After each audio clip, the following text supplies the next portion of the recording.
The Eyes of Madness by Anthony Darter, Chapter 1. The air inside the Kitsune tea house was heavy, with the scent of cedar, incense, and the lingering sharp aroma of expensive tobacco. McCall sat across from the man known only as Hideo, a fixer for a syndicate that moved secrets as easily as others moved grain. Had practiced this for weeks. He had studied the etiquette of the tea ceremony, the precise angle of the bow, and the subtle, modulated tone required to move through rooms like this without raising a single pulse. He looked every bit the part. His suit was cut to perfection, his demeanor relaxed, and his smile polite, practiced, and utterly disarming. "To mutual prosperity," said, lifting his cup with two hands, his movements fluid and restrained. Hideo smiled, but the expression didn't reach his eyes. "Prosperity, yes. Though I find it curious that a man of your refined stature, Mr. McCall, would take such an interest in the shipping manifests of a port that hasn't seen a sanctioned freighter in months." Didn't blink. He kept his posture open, relaxed, leaning back just enough to signal comfort. "The world is changing, Hideo. Some of us prefer to know the currents before the tide comes in." Or perhaps, Hideo leaned forward, his voice a silk-wrapped threat, "you are merely the vanguard of a different kind of storm." Hideo's hand didn't move toward his pocket. He didn't have to. Three men emerged from behind the paper screens, their presence signaled not by sound, but by the sudden, localized drop in air pressure. They weren't there to negotiate. They were there to excise a tumor. Saw the shift in Hideo's pupils, that split-second dilation before the command. He could have played the role for another 10 seconds. He could have deflected with a clever remark, or perhaps attempted a graceful exit. But the gentleman in him, the one V was trying to sculpt, was fighting a losing war against the operative. When the first blade whistled through the air, aimed directly for his throat, didn't reach for a glass to parry. He simply tipped the heavy ceramic tea table over. The violence was instantaneous, a jarring rupture in the serene, candlelit room. Moved with a frantic, animal efficiency that would have made V wince. He used a discarded heavy iron kettle to deflect a katana, the metal ringing like a funeral bell. He wasn't dancing anymore. He was shattering. He kicked the screen, sending it collapsing onto two of his attackers, and surged forward, ignoring the polite boundaries of the room. He lunged for the man with the sidearm, his fingers closing around the man's wrist and snapping it with a sharp, sickening crack. The gun dropped, caught it, and he fired. Once, twice through the paper screen, the deafening report shattering the temple's quiet sanctity. He scrambled out of the tea house, hitting the slick Kyoto pavement hard. The street was an ambush waiting to happen. Two black sedans blocked the exit, and the sound of iron doors opening was the only warning he got. The next 3 minutes were a blur of strobe light muzzle flashes and the metallic clack of brass hitting wet stone. Was everywhere at once, a whirlwind of desperate, brutal motion. He moved through the hail of gunfire with a grim, singular focus, stripping a weapon from a fallen attacker, and retreating toward the shadows of the temple gardens. He wasn't trying to win a fight. He was trying to survive a failure as he vaulted the final stone wall, his lungs burning and his tuxedo jacket hanging in shredded ribbons. The roar of the city's response began to rise. Sirens screaming, the frantic hum of a city waking up to a massacre. Slumped into the darkness of the temple's inner courtyard, his breath hitching in his chest. He looked down at his blood-stained hands. The refined, practiced mask finally shattered. He had succeeded in getting the intelligence, but he had failed the only test that mattered. He had been a hammer, and he knew exactly how much that was going to cost him when he returned home. The rain in Kyoto had turned from a drizzle into a torrential deluge, a curtain of gray that masked the city but did little to hide the crimson spatters on the cobblestones. McCall sprinted through a narrow, rogy alley, his breath hitching in his chest, his lungs burning with the sharp, metallic sting of exhaustion. Behind him, the rhythmic thud, thud, thud of heavy combat boots echoed off the wooden walls. The Yakuza weren't just pursuing him, they were hurting him. Dash ducked behind a stack of shipping crates as a volley of submachine gun fire shredded the air where he'd been a second before. Splinters of wood and stone erupted, showering his face in debris. He checked his magazine. 3 rounds. Pathetic. He didn't have time to be a gentleman. He scrambled up a rain-slicked fire escape, his fingers clawing for purchase against the wet metal.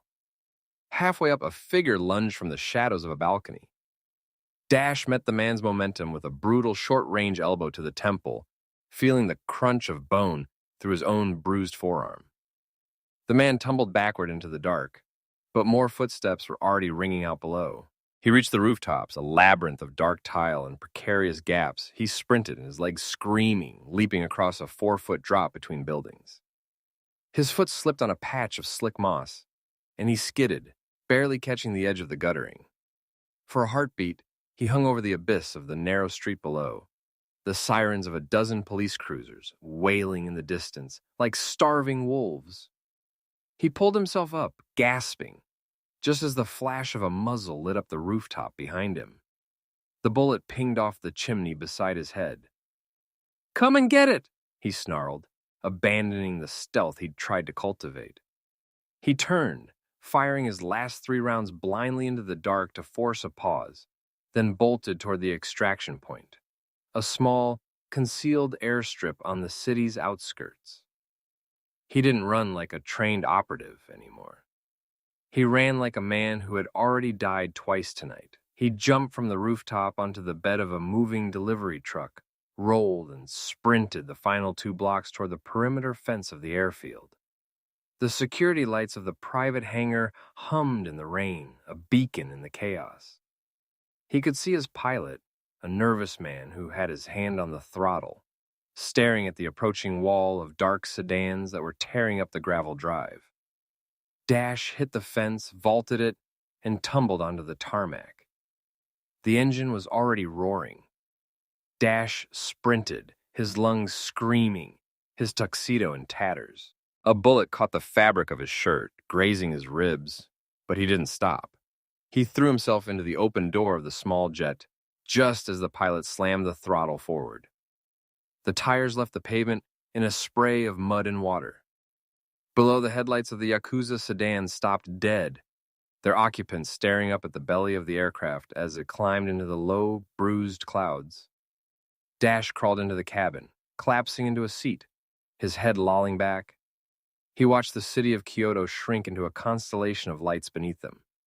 He was alive, but the cost was etched into his every nerve. The vibration of the jet engine was a low, constant drone that did little to settle the pounding in Dash's skull. He reached into his blood-slicked inner pocket, his fingers trembling, and withdrew not a device of cold steel and circuitry, but a thick, leather-bound pouch. He unbuckled the strap with stiff, clumsy fingers. Inside was a roll of 35mm rear microfilm, the lifeblood of the mission, and a small, heavy brass key etched with an unfamiliar seal. He stared at the film canister. It was so small, so deceptively light, yet it had been the catalyst for the inferno he'd just escaped. In this decade of paper trails and analog ghosts, this scrap of celluloid was the only thing that mattered. It was a physical record of names, dates, and locations, the kind of intelligence that could shift the balance of the Cold War overnight. Dash leaned his head back against the fuselage, the adrenaline slowly curdling into a cold, hard knot of dread. He thought of the noise he'd made, the sheer, unmitigated chaos he had left behind in the Gion district. He had walked in with the ambition of a refined operative, and he had crawled out, leaving a trail of destruction that would be etched into the local police reports for years. He knew what waited for him back at District 9. V wouldn't scream. He wouldn't be angry in the way a lesser man might. He would be precise. He would lay out the autopsy of the mission with the cold detachment of a surgeon examining a botched procedure. He would point to every broken window, every unnecessary shot fired, every lapse in the gentlemanly conduct he had spent months trying to instill in Dash. Dash looked out the porthole. The lights of Japan were long gone, replaced by the deep, suffocating black of the Pacific.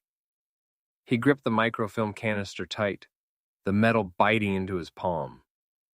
He had the prize. But as the jet cut through the night, heading toward the coast and eventually the meeting with V, he couldn't shake the feeling that he was returning not as a successful operative, but as a student who had just failed an exam in the most public way possible. The silence of the cabin, once a relief, now felt like the prelude to a conversation he wasn't sure he could survive. Back at District 9, Dash quietly walks in like a teenager sneaking back in after a night of partying. V is not at his desk. The coast is clear. Dash goes straight for Gizmo's lab. When he walks in, Gizmo is standing in a shower of sparks from a failed experiment. "I think once I adjust this bolt, it will work perfect," he says to himself. "You might want to extinguish that flame on the top of your head," Dash said. Gizmo licked his thumb and index finger and extinguished the burning hair. "Dashiell McCall, alive and breathing for now," Gizmo says with a grin. "I take it V is not happy?" Dash asked. "Unhappy is an understatement," Gizmo replied. As soon as those words escaped his lips, the loudspeaker erupted. "McCall, get to my office!" Dash hung his head. "Say something nice at my funeral," he joked. "I have it all written out, Dash. Should I go with suspected homosexual or obvious homosexual?" "That's cute," Dash responds. "Just like you, big boy." Dash gives Gizmo a joking wink as the doors close behind him. Dash moved down the hallway toward V's office, the weight of the microfilm canister in his pocket feeling like lead. He straightened his tie, smoothed his hair, and tried to adopt a posture of casual indifference, but his heart was hammering against his ribs. He had faced down Yakuza enforcers and lived, but the prospect of V's quiet, disappointed scrutiny was far more daunting. He reached the heavy oak door and paused, taking a steadying breath before pressing down on the brass handle. V's office was dimly lit, the only illumination coming from a warm desk lamp and the glow of the city's skyline through the floor-to-ceiling windows. V was standing by the window, his back to the door, his silhouette sharp and motionless against the night. He didn't turn around immediately, leaving Dash standing in the doorway, feeling like a schoolboy waiting for the headmaster to finish a stern letter. "The Gion District, Dash," V began, his voice low, measured, and devoid of any warmth. "I'm told the local authorities are currently debating whether this was an international incident or simply a localized apocalypse. Do you have any idea how much effort it takes to silence a city's police department in the middle of a national holiday?" V turned then. He wasn't yelling. He was holding a single, crisp file folder. He walked slowly toward his desk, placing the folder down with an agonizingly gentle tap. "You were tasked with an acquisition. You were instructed to observe the protocol of the Invisible Man, to leave no trace, to make no sound, to exit as if you were never there." V gestured toward a chair. "Sit, Dash." Dash obeyed, his shoulders tight.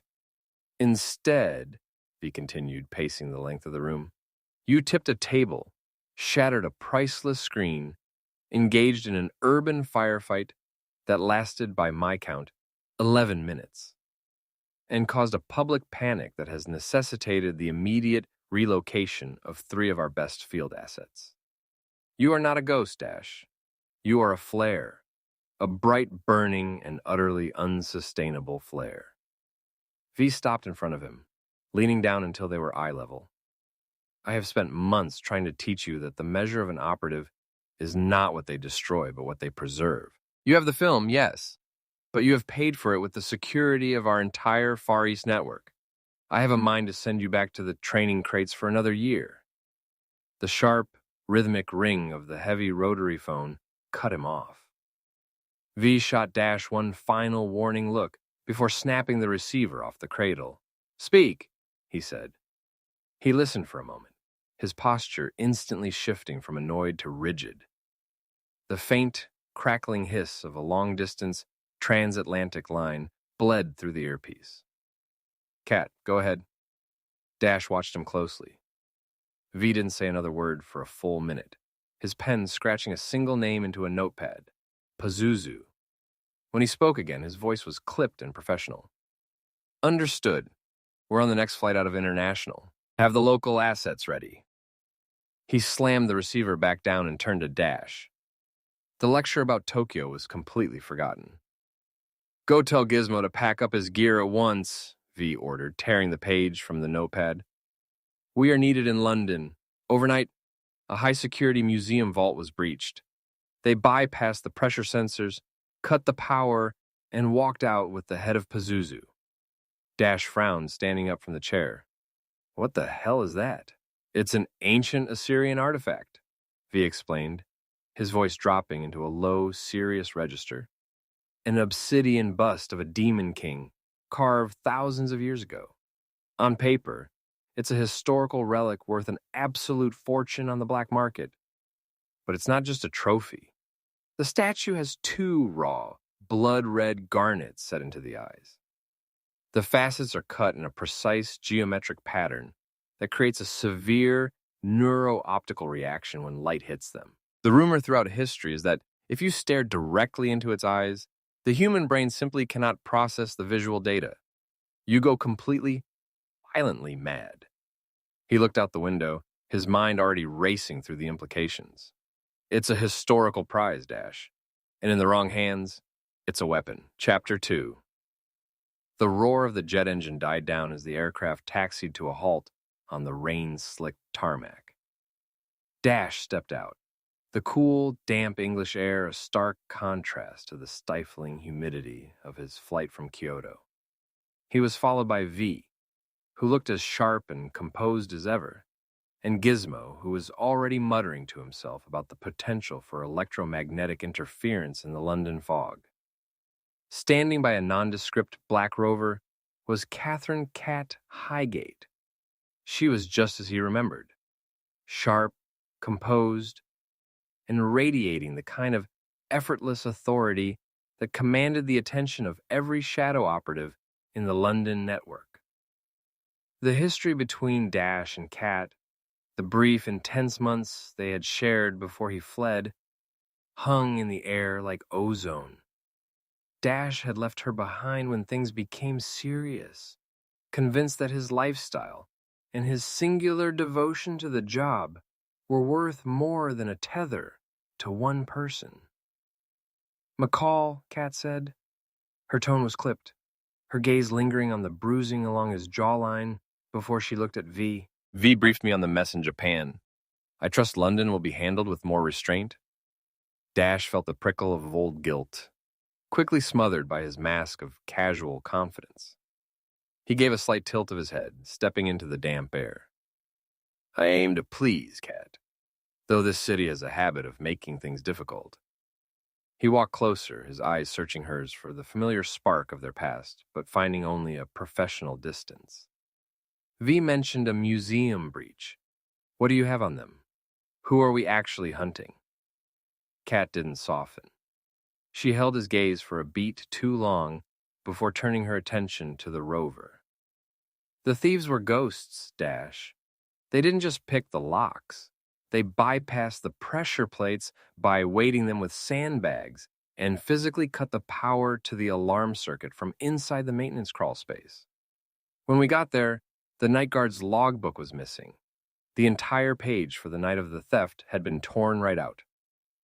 V stepped forward, cutting the tension, so they knew exactly how to dismantle the system without tripping a single wire. Then let's not waste time standing on the tarmac. Let's move. Dash, V, and Gizmo slid into the vehicle. As Cat put the car into gear, the damp London fog began to swirl against the windshield. Dash leaned forward, watching Cat's profile as she navigated the airfield exit.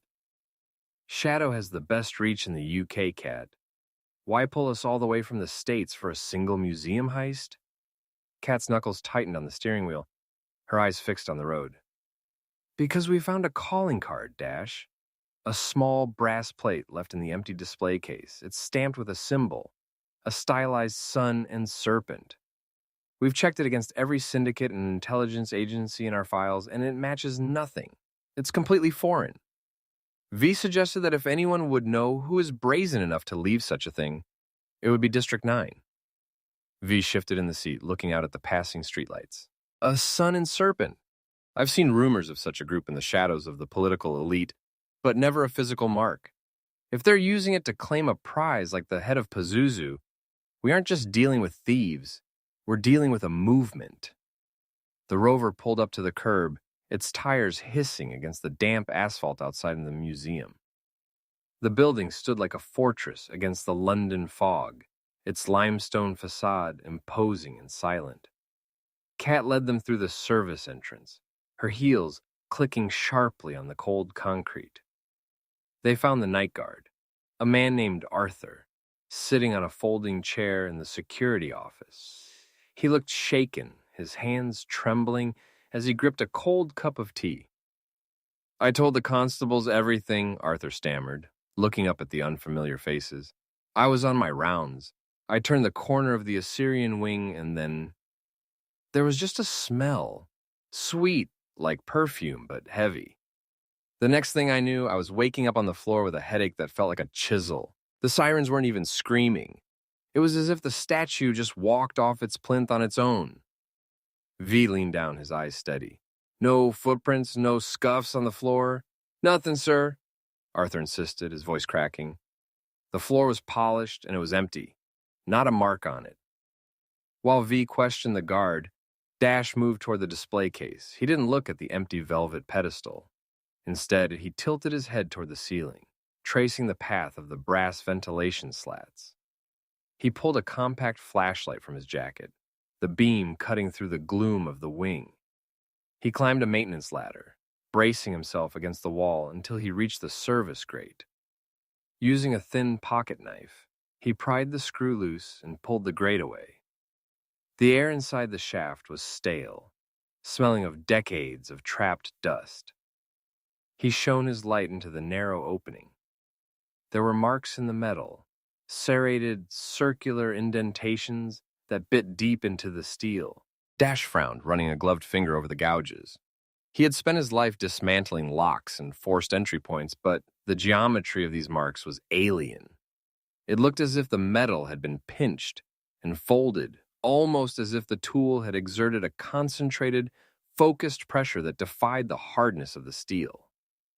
He pulled back, his brow furrowed, and looked down at the others. "Gizmo!" Dash called out, his voice echoing slightly in the hollow shaft. "Get up here. If they went through this vent, they didn't just cut their way in. You need to see these marks." Gizmo took a pencil and a piece of paper from his pocket and made a sketch of the marks. His face was uncharacteristically grim as he squinted at the serrated indentations. He leaned in so close his glasses nearly touched the metal, his breath hitching as he traced the peculiar pattern with the tip of his pencil. "It's not just a tool, Dash," Gizmo murmured, his voice tight. "It's a leverage-based shear, but the jaw spread is wrong. Look at the heat scarring on the periphery of the cut. It's too localized. It's like they used some sort of high-frequency vibration to weaken the molecular structure of the steel before pinching it like soft wax." He finished his sketch, a series of precise, jagged arcs, and folded the paper into his pocket with a sense of urgency. "It's a marriage of extremes. Whoever built this is clearly a master of physics, but they've constructed it with the crude finish of a village blacksmith. It's effective, terrifyingly so." Dash jumped down, brushing dust from his shoulders. "If they know our methods, they knew exactly how to dismantle the security and get to the head of Pazuzu without a trace. They were hunting this artifact." "Exactly," Kat said, her voice dropping into a dangerous register. "And if you know the legend of that bust, you know why. It's not just an idol, it's a weapon. One look into its eyes and men lose their minds. They succumb to a violent, suicidal insanity, followed by total, unquestioning subservience. The statue in the wrong hands is a catastrophe waiting to happen." V nodded, his eyes scanning the empty wing once more. Then we need to know who they are. We have a signature, a method, and then a target. Gizmo, get that sketch to the lab. Kat, I need you to pull every local witness report or street-level detail from the night of the theft. Dash, find out how they breached the perimeter. Dash stepped back out the service entrance into the lashing rain. He circled the perimeter, his flashlight beam scanning the wet gravel. Near a recessed drainage pipe, a dull glint caught his eye. He knelt, brushing away a layer of grime. Caught in a jagged crevice of the masonry were several thin, frayed strands of heavy-duty rope. They weren't the standard hemp or nylon he'd seen in the field. These were reinforced with a metallic filament, dark and wiry, designed to grip the stone surface even when wet. Dash traced the path upward with his eyes. It was a sheer vertical climb of nearly 40 feet to the roof access hatch. Whoever did this hadn't just scaled the building. They had done it with the precision of mountain climbers, ascending the face of a fortified museum without alerting a soul.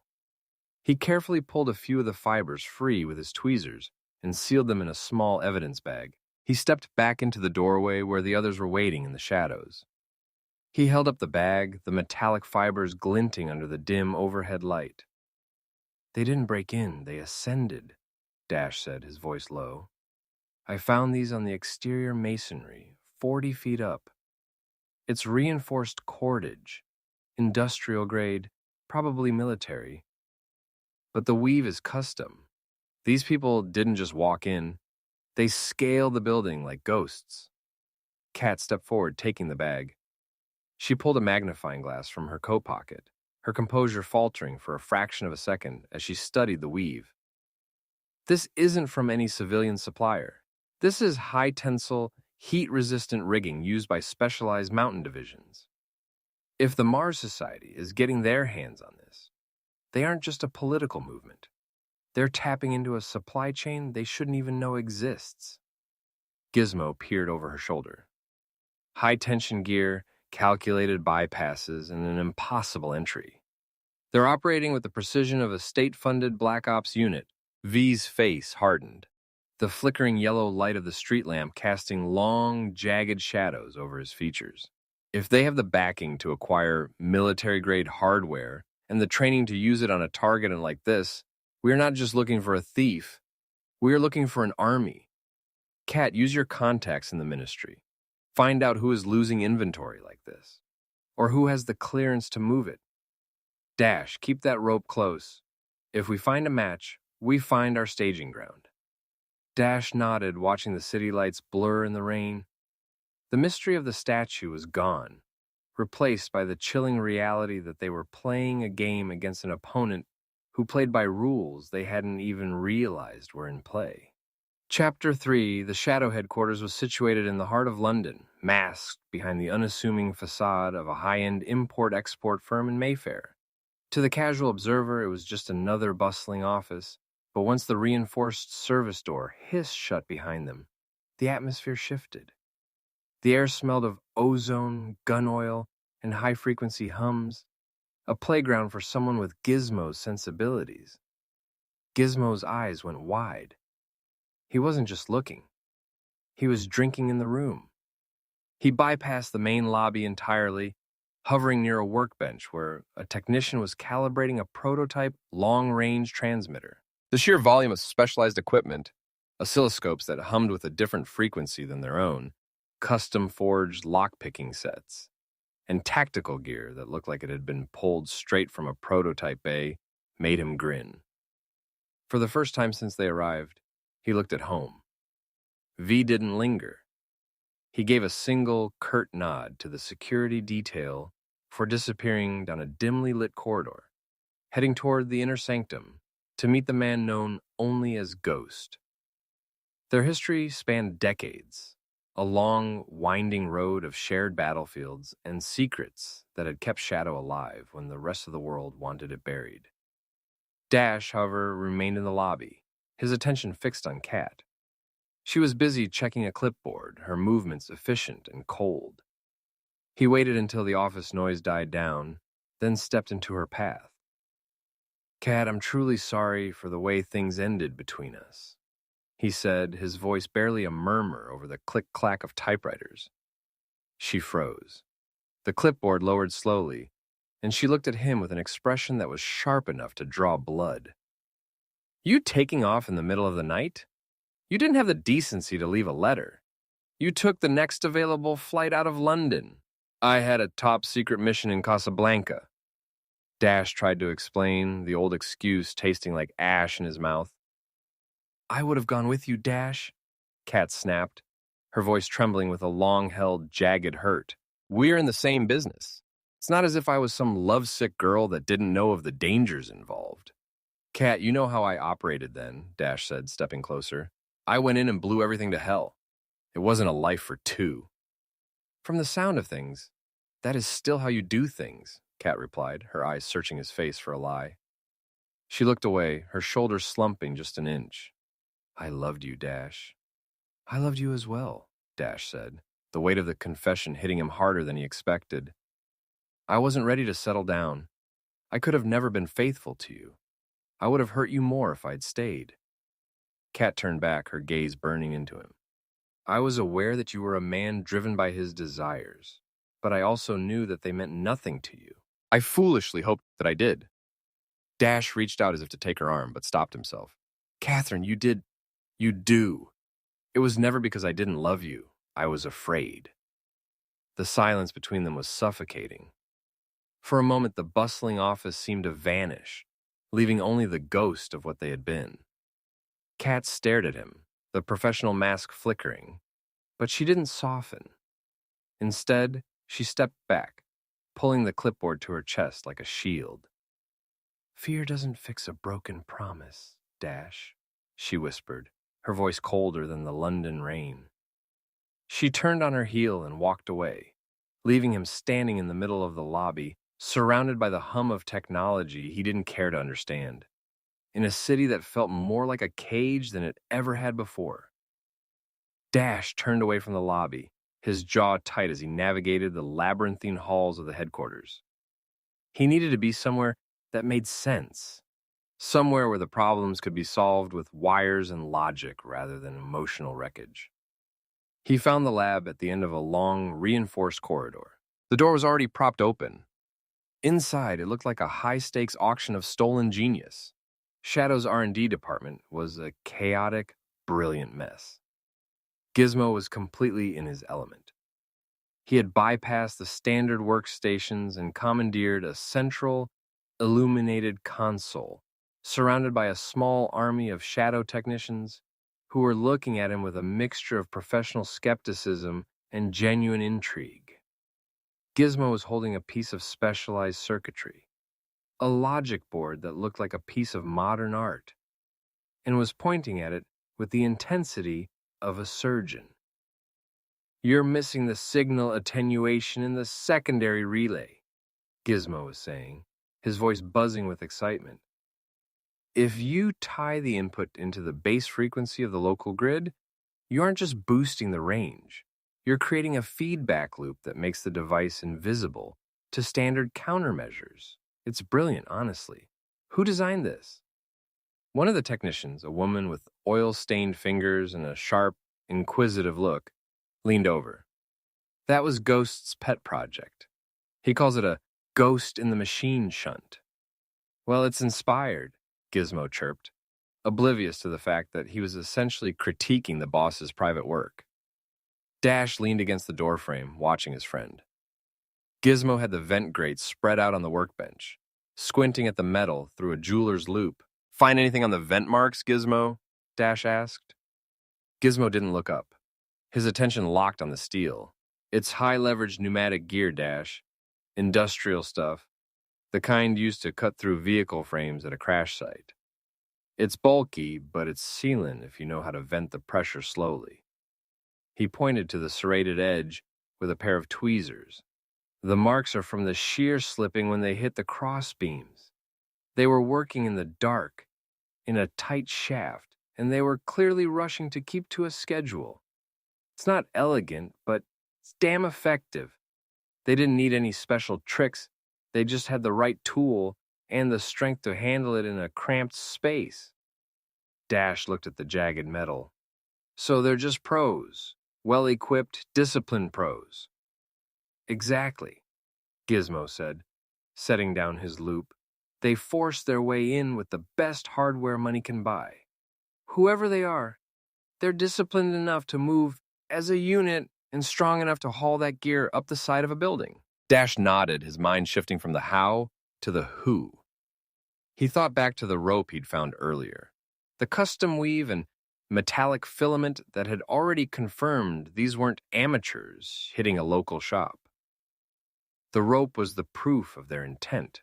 The shears were simply the means of their success. If they have the budget for custom-engineered gear and the training to use it, Dash said, we aren't chasing a myth. We're chasing a crew with a very wealthy patron and a very specific target list, Gizmo added, his voice dropping. The doors of the lab opened, and V walked in, followed by Kat. V looked at the two of them, his expression unreadable in the harsh light of the lab. A second marker has just been located. This one has the same imagery as the one from the museum, only it was found in the equipment room of the BBC. Dash paused, his brow furrowing as he processed the news. A television studio? I don't see how the two could relate.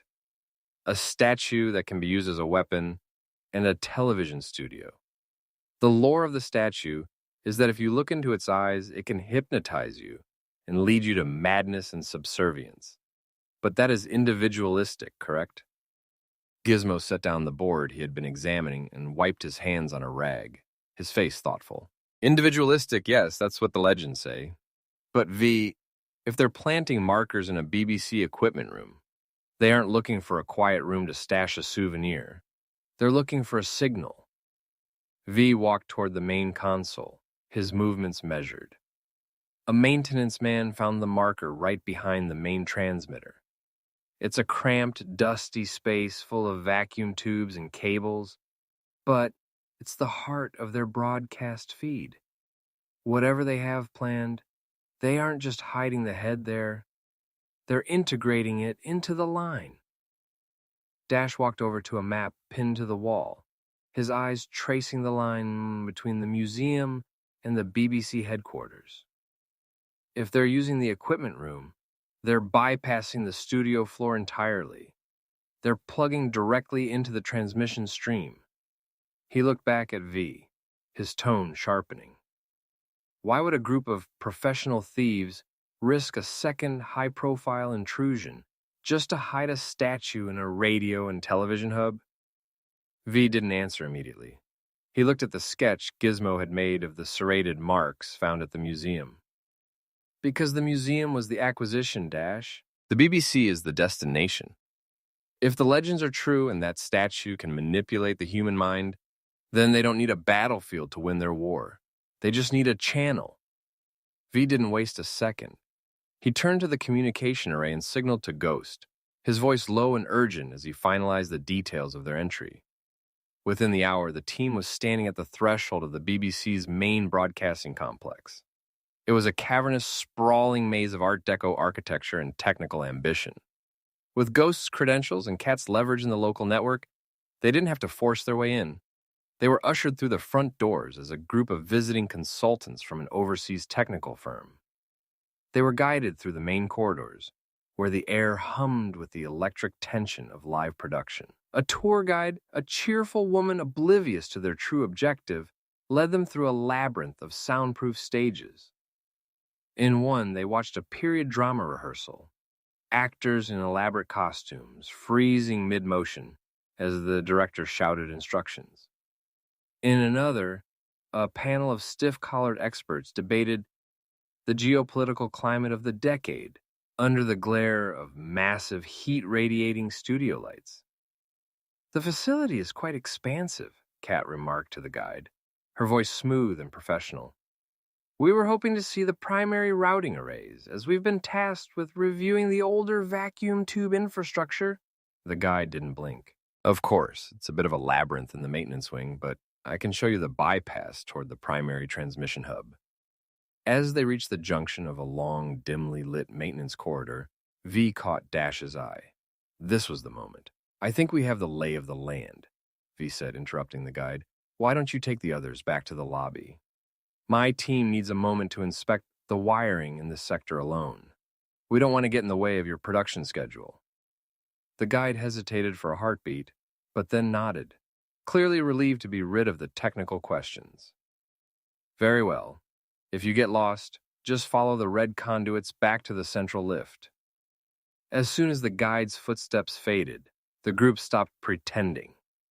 The cheerful facade dropped, replaced by the grim focus of an extraction unit. They were now in the bowels of the building, where the scent of ozone and cooling oil was thick enough to taste. Dash pulled a small silver multi-tool from his pocket, his gaze fixed on the reinforced maintenance door that led toward the transmission array. All right, he whispered, looking at the others. If the Mars Society left a marker here, they were aiming for the heart of the signal. Let's see what they were really doing behind these walls. The heavy maintenance door hissed as Dash manipulated the lock, sliding open just wide enough for the team to slip into the dim, subterranean silence of the transmission hub. The room was a cathedral of mid-century broadcast technology. Rows of towering transmitter racks stretched out like iron sentinels, filled with glowing vacuum tubes that pulse with a faint, rhythmic orange light.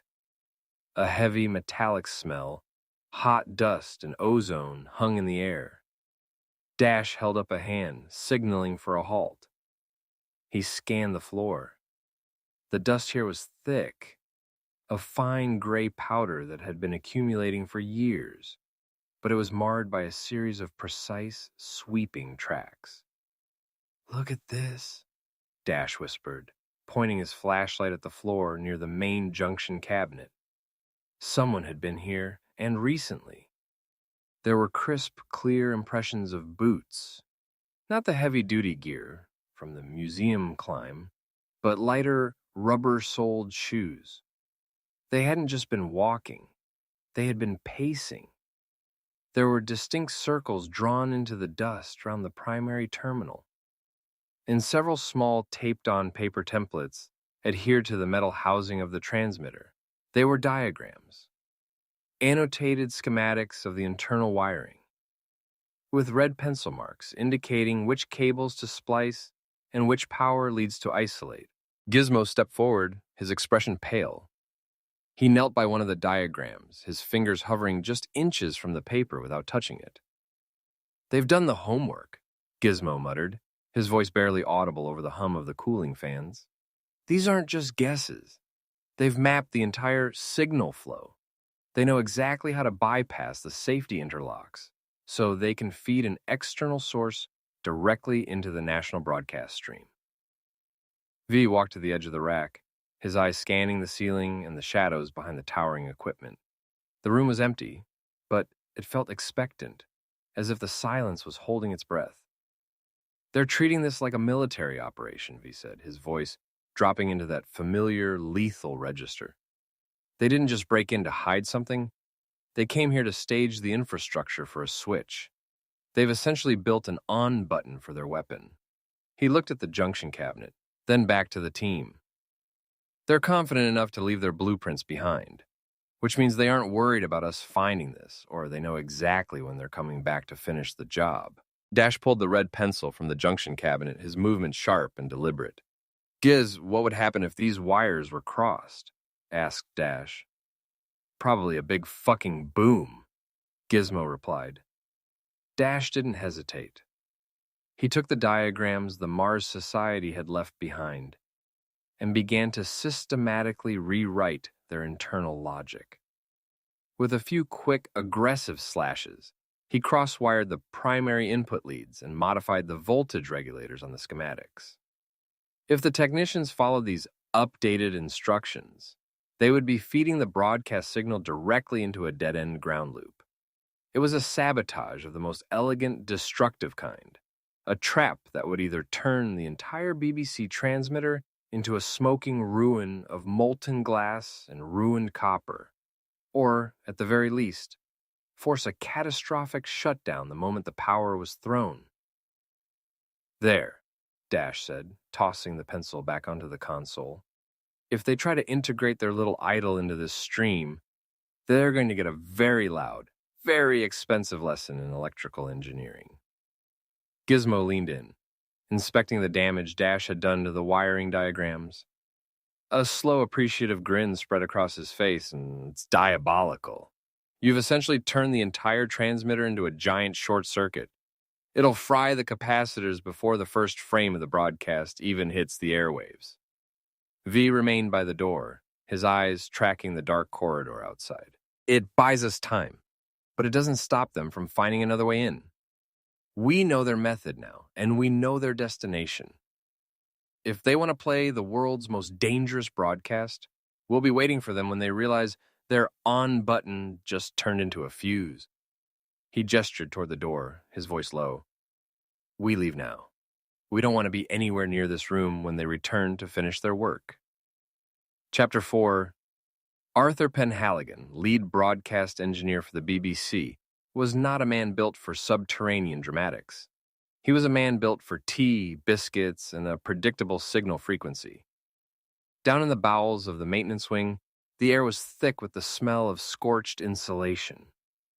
He squinted at the main junction cabinet, his face reddening as he poked at the mess of wires. "Oh, for heaven's sake," Arthur muttered, his voice echoing against the cold steel walls. "Who in the bloody hell?" He kicked the rack, sending a cloud of dust into the stagnant air. Some university intern with a soldering iron and a death wish. "I have a live feed in 20 minutes, you utter tossers." He pulled a schematic from his back pocket, flattened it against the metal housing, and groaned. Someone had done a complete hack job on the voltage regulators. He reached for his toolkit, his hands shaking with a mix of fury and caffeine withdrawal. "I'll have your heads for this. I don't care if you're the Director General himself. You don't cross-wire a broadcast lead. You absolute fucking cunts!" He was so engrossed in his cursing that he didn't hear the footsteps. He only realized he wasn't alone when the heavy, rhythmic hum of the building's ventilation seemed to cut out, replaced by a silence so absolute it made his ears pop. Arthur spun around, his wrench clutched defensively. The maintenance door hissed open. 3 men stood in the threshold, framed by the harsh, flickering fluorescent lights of the hallway. They were dressed in charcoal gray industrial coveralls, cinched at the waist with heavy, military-grade canvas webbing. Their faces were obscured by thick rubberized gas masks, the circular glass lenses reflecting Arthur's terrified expression, while their hands were gloved in reinforced pigskin that smelled of industrial grease and gun oil. They didn't move like men. They moved like a unit, perfectly synchronized, utterly devoid of wasted motion. I'm sorry, you've got the wrong room," Arthur stammered, his voice cracking. "This is a restricted zone. If you're from security, I've already called for maintenance to—" The lead operative stepped forward. He didn't speak. He simply reached into a pouch on his canvas webbing and pulled out an object wrapped in velvet. As he unfolded the cloth, the dim light in the room seemed to bend, warping around the stone eyes of the head of Pazuzu. Arthur's breath hitched. His eyes locked onto the ancient, unsettling gaze of the statue. The fear that had been boiling in his chest, the frustration, the anger, the sharp annoyance, suddenly vanished. It was replaced by a strange, cold clarity. The room seemed to expand. The ticking of his own heart slowed to a crawl. "You are going to help us, Arthur," the operative said. His voice was muffled, strained through the rubber respirator, flat and hollow. Arthur didn't blink. He lowered the wrench, his grip loosening until it clattered onto the concrete floor. His face, once twisted in a mask of righteous indignation, smoothed into a terrifying, vacant calm. "The signal," Arthur whispered, his voice stripped of all personality. "The signal needs to be wider." "Yeah," the operative replied, stepping closer. "And you're going to show us exactly how to bypass the grid." Back in the sleek, neon-lit silence of Shadow's headquarters, the team was busy reviewing the preliminary diagnostics of their own work. Dash was leaning against a console, watching the monitors. "We should be seeing the interference pattern by now," Gizmo said, tapping a glass screen with a rhythmic, nervous click. "My jammer is looping the frequency, and the short circuit should be triggered the moment the main power draws up to capacity." Suddenly, the monitor displaying the BBC transmission feed spiked. A waveform that had been erratic and failing suddenly smoothed out into a perfect, crystalline sine wave. "That's not right," Dash said, pushing off the console. "The line should be dead. If they were trying to broadcast, the whole system should have blown." The screen flickered, and for a split second, the image didn't show a television program. It showed a map, a detailed topographical scan of the English countryside, with a single, pulsing red light sitting in the middle of a forest outside London. V stood up, his eyes narrowing. "They didn't fix our sabotage, Dash. They bypassed it entirely. They pulled the feed," Kat said, her voice sharp. "They aren't using the BBC to broadcast anymore. They're using the BBC to relay the signal to wherever that is." V looked at the map, then back at the team, his expression turning to stone. "They've moved the stage, and they've got someone on the inside who knows exactly how to bridge the gap." "Giz, can you trace the signal is coming from?" Dash asks. "I'm sure as hell gonna try," Gizmo replied. "If they are not using the studio, it's likely they stole a satellite truck. If I can pinpoint where that signal's coming from, it will lead us to their doorstep." Gizmo's fingers blurred across the console, his movements frantic as he reconfigured the frequency analyzers. He wasn't just working with wire and solder anymore. He was chasing a ghost signal across the London skyline. "I'm dumping the output from the BBC's long-range receivers back into our main array," Gizmo muttered, his eyes darting between 3 different oscilloscopes. "If they're transmitting from a mobile unit, they need a direct line of sight to a relay tower. I'm piggybacking off the local grid to triangulate the origin point." The lab grew quiet, save for the hum of cooling fans and the steady, rhythmic click-clack of Gizmo's switches. V leaned over the console, his shadow stretching long across the floor, as he watched the green lines flicker on the screen. "They're moving," Gizmo said suddenly, his voice tight. "The signal is bouncing. It's a high-gain burst aimed at a hardened bunker site about 40 miles north of the city. Whoever is driving that truck, they didn't just park. They've set up a permanent uplink." "A bunker?" Dash stepped in, his jaw set. "If they're using a war-era installation, they've got their own power grid. They won't need the BBC for anything but the initial handshake." "Exactly," Gizmo confirmed, finally pulling back from the console. He gestured to the map, where a new, red pulse had stabilized in the dark green expanse of the countryside. "I've got the coordinates. It's the old Blackwood facility, decommissioned by the Ministry of Defense a decade ago. It's got 3-foot-thick concrete walls and its own subterranean power supply." V straightened up, his coat swirling around his boots. He glanced at Ghost, who had been listening from the periphery of the room, his face a mask of grim recognition. "Blackwood," Ghost said, his voice a low, gravelly rasp. "I remember that site. We built it to be impenetrable, to house the original Shadow archives." "Then they're not just holding up in a shed," V said, looking at the team. "They're in a fortress. And if they've got the Head of Pazuzu hooked into that infrastructure, they have everything they need to broadcast that signal across the entire country." Dash looked at the map, his mind already mapping out the entry points.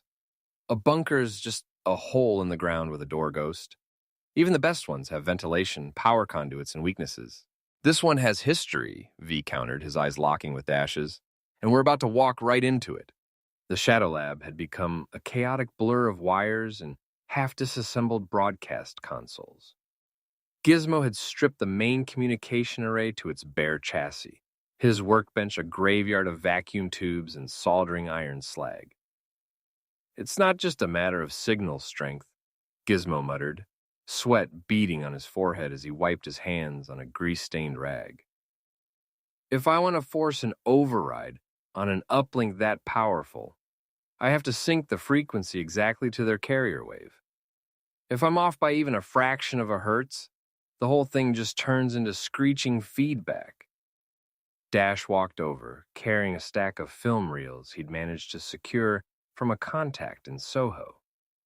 He set the tin of The Man Who Knew Too Much down with a heavy thud. I assume this will do?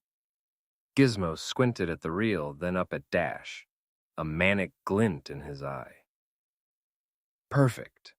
The sheer psychological irony of it. A film about an international conspiracy and a political assassination, broadcast in place of their twisted brainwashing signal. It's poetic, really. V stood in the corner, staring at a schematic of the Blackwood facility. The tension in the room was palpable. The Cold War wasn't just a political backdrop. It was a heavy, suffocating pressure. A flicker in the wrong signal band, a stray transmission, and the Ministry of Defense would be crawling all over the countryside, convinced they were dealing with a Soviet penetration team. Keep it tight, Giz, V warned, his eyes never leaving the blueprints. The Americans and the Soviets are already on edge. If we trigger a national alert while hijacking a signal, we won't just be fighting the Mars Society. We'll be running from every intelligence agency on the map. Ghost joined them at the table, pointing to a ventilation shaft on the map that wasn't on the official government records. Here, we built this as a secondary cooling vent in 28. It's narrow and it's right above the main transmission rack. If you can get the jammer to the antenna array on the roof, you can bypass the facility's internal security altogether. I'll carry the rig, Dash said, already starting to pack the jammer into a reinforced padded case. I'll need to climb the exterior cooling tower to reach the roof. It's going to be a hell of a scramble in the dark. It has to be, V said. The moment that transmitter hits peak power, their signal will be vulnerable for a heartbeat, a millisecond of instability before it locks on. That is when you pulse the signal. That is when you switch the feed. Gizmo carefully connected the final lead to the jammer, his hands steady despite the adrenaline. He flipped a toggle switch, and a low, rhythmic hum filled the room, sounding exactly like a pulse. The hardware is ready. Now we just have to survive long enough to plug it in. Dash looked at the film reel, then at the jammer. They think they're going to broadcast a revolution. They're going to get an evening at the cinema instead. Let's make sure they don't get the chance to realize the difference, V said, sliding his sidearm into his holster. We leave for Blackwood in 1 hour. Check your kits. If we fail, the silence that follows won't be from the film. The journey into the countryside was a study in contrasts. Outside the windows of the Austin A60, the landscape rolled by in a blur of lush, deep greens and rain-slicked hedgerows. It was a picturesque, quiet corner of the world, the kind of place where farmers tended to their sheep and time seemed to move at the speed of a wandering brook. Inside the car, the air was sharp with the scent of ozone and cold steel. Dash sat in the passenger seat, his fingers drumming in a restless rhythm against the case holding the signal jammer. Behind him, Gizmo was obsessively checking the portable frequency tuner, his face illuminated by the dim, flickering amber glow of its vacuum tubes. The jammer was a heavy, Frankensteinian piece of tech, but it held the key to their plan, the override loop. If this hum gets any louder, the local radio stations are going to start picking up our feedback, Gizmo complained, adjusting a dial on the rig. V drove with a steady, practiced hand, his eyes scanning the horizon. He drove with the caution of a man who knew exactly how thin the ice was beneath them. Every passing official government sedan served as a reminder of the volatile state of the border, the constant, suffocating tension that left no room for error. Ghost says we're 2 miles out, V said, his voice barely audible over the hum of the engine. They took a sharp turn off the main road, the tires crunching onto a gravel path that had been reclaimed by years of weeds and mud. The trees grew thick and claustrophobic, blocking out the last of the fading daylight. Ghost, seated in the back next to Cat, leaned forward. Cut the headlights, V. The perimeter sensors will be active by now. V flicked the switch, plunging them into a deep, velvety darkness. The car rolled forward silently, its engine reduced to a faint rhythmic thrum. They moved like a shadow through the woods, passing rusted signs that bore the faded, peeling warnings of a bygone era. Ministry of Defense, restricted area, no unauthorized entry. "I remember this road," Ghost whispered, his voice tinged with a dark, weary nostalgia. "We used to bring the heavy equipment in through here at midnight to keep the local scouts from asking questions." Dash leaned forward, peering through the windshield. Ahead, the trees abruptly parted, revealing a massive, unnatural scar in the earth. The Blackwood facility didn't sit in the forest. It grew out of the hillside, like a concrete parasite. It was a brutalist monolith of reinforced gray slab, half buried in the damp soil. Massive ventilation chimneys rose from the ground, like rusted fingers, venting plumes of stale, cold air into the night. In the center of the clearing, surrounded by high-tensile fencing and banks of oscillating searchlights, sat the satellite truck. It was a monstrous piece of engineering. A mobile command center bristling with antennas and parabolic dishes that looked like alien eyes scanning the stars. V brought the car to a halt behind a thicket of brush, the engine falling into silence. He left the car idling for a moment, letting the team take in the sheer scale of the fortress. "There it is," Dash said, his hand sliding to the case at his feet. The on button for the transmission. V's silhouette remained perfectly still against the dark glass of the windshield. He stared at the massive, reinforced steel blast doors of the bunker, his expression unreadable. "It's a fortress, Dash, and by the look of those lights, they are already active." Chapter 5. The engine clicked as it cooled. The only sound in the suffocating silence of the forest, the Blackwood facility loomed ahead, a tomb of concrete and bad intentions. Ghost stared at the reinforced blast doors, his knuckles white where he gripped the back of the driver's seat. The bravado he'd carried earlier had evaporated, replaced by a hollow, haunted look. "It's not just a bunker," Ghost said, his voice barely a rasp. "It's a legacy. Every bolt, every circuit, every reinforced wall, it's all his signature. It was his masterpiece." Dash turned in his seat, sensing the shift in the air. "Whose? You said the Ministry of Defense built this." "The Ministry provided the funding," Ghost corrected. "But the design, the philosophy, that was Bradlow." V, who had been silent, let his hands drop from the steering wheel. He looked at Ghost in the rearview mirror. "You've been quiet about him for a long time, Ghost." "Because he's the only one who knows how to wake this place up," Ghost replied. He looked toward the satellite truck, his eyes distant. "We came back from the trenches of the Great War and looked at the world we'd inherited. It was broken, exhausted, and bleeding out. Bradlow and we didn't want to see another generation wasted in mud and barbed wire. We wanted something else, a way to guide the world from the shadows, to nudge it toward order before the chaos could boil over." He gestured to the facility. "We built Shadow on the principle that the gentleman would always be the ultimate arbiter of peace. That was our pact."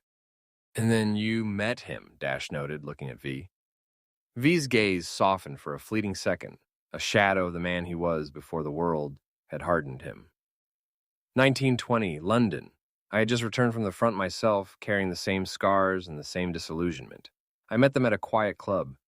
They spoke of a new kind of duty, not to flag or crown, but to the future of the species. They were the most civilized men I had ever met. I was inspired, V continued, a faint, sad smile touching his lips. I took that British restraint, that idea of the gentleman operative, and I brought it back across the Atlantic. That was how District 9 began. We were supposed to be the brothers in arms to Shadow. We were the western flank of a new order. "So what happened?" Kat asked, her voice hushed.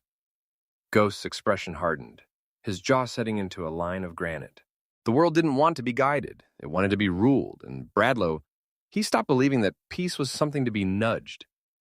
He decided it had to be forged. He saw the potential for control, and he stopped being a gentleman. He became an engineer of catastrophe. I should have known. The Mars Society is something he would envision. The markers. I now remember him drawing that exact insignia. I must be lousing my touch. V put the car into gear, his voice dropping to a low, cold register. He's inside that bunker, waiting for the signal to finalize. He is smart. He is dangerous. We must be careful. He'll have the perimeter locked down, V, Ghost warned, his eyes tracking the sweep of the searchlights. Bradlow doesn't trust anything. The sensors, the tripwires, the automated internal protocols. He built this place to be a vault. V didn't look away from the monolithic gray slab. I know, he's not stupid, and he's certainly not careless. V shifted his gaze to Ghost. But he built it with us. He knows how we think, but he doesn't know how we've evolved. He's guarding against the men we were in E20. He isn't guarding against the team we've become. Dash checked his weapon, the metallic slide of the pistol sounding deafening in the quiet car. Then we don't look for an opening. We look for the one thing he thinks is a flaw but is actually a feature. The cooling shaft, Ghost realized, his breath hitching. The one he thought was redundant. If he's still operating on the same fundamental design principles, he might have left it unmonitored. V nodded, putting the car into gear. Let's hope his arrogance in his own design is his undoing. The interior of the Austin A60 felt like a pressurized chamber. V killed the engine, leaving the team in total, suffocating silence. Outside, the searchlights swept the clearing like the rhythmic pulse of a slow, mechanical heartbeat. Ghost pulled a weathered, yellowed blueprint from his inner coat pocket. He spread it across the dashboard, his finger tracing a complex spiderweb network of lines. "This is Blackwood," Ghost whispered, the map illuminated by Gizmo's small, hooded flashlight. 3 levels, all buried under 30 feet of reinforced concrete. The main chamber is deep in the core, Sector 4. That's where Bradlow likely is. He tapped a small, secondary line branching off the central conduits. This is the cooling shaft. It's narrow, meant for air circulation. Bradlow designed it with baffle plates to prevent sound leakage, but if you strip them, you have a direct vertical drop into the secondary power junction. "How much time do we have once we hit the internal grid?" Dash asked, his eyes studying the structural weak points.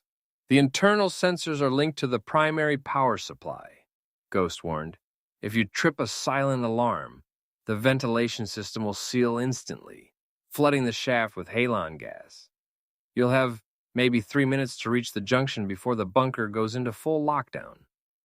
Gizmo was busy, his hands dancing over the jammer's chassis. He wasn't just assembling a device, he was tuning a scalpel.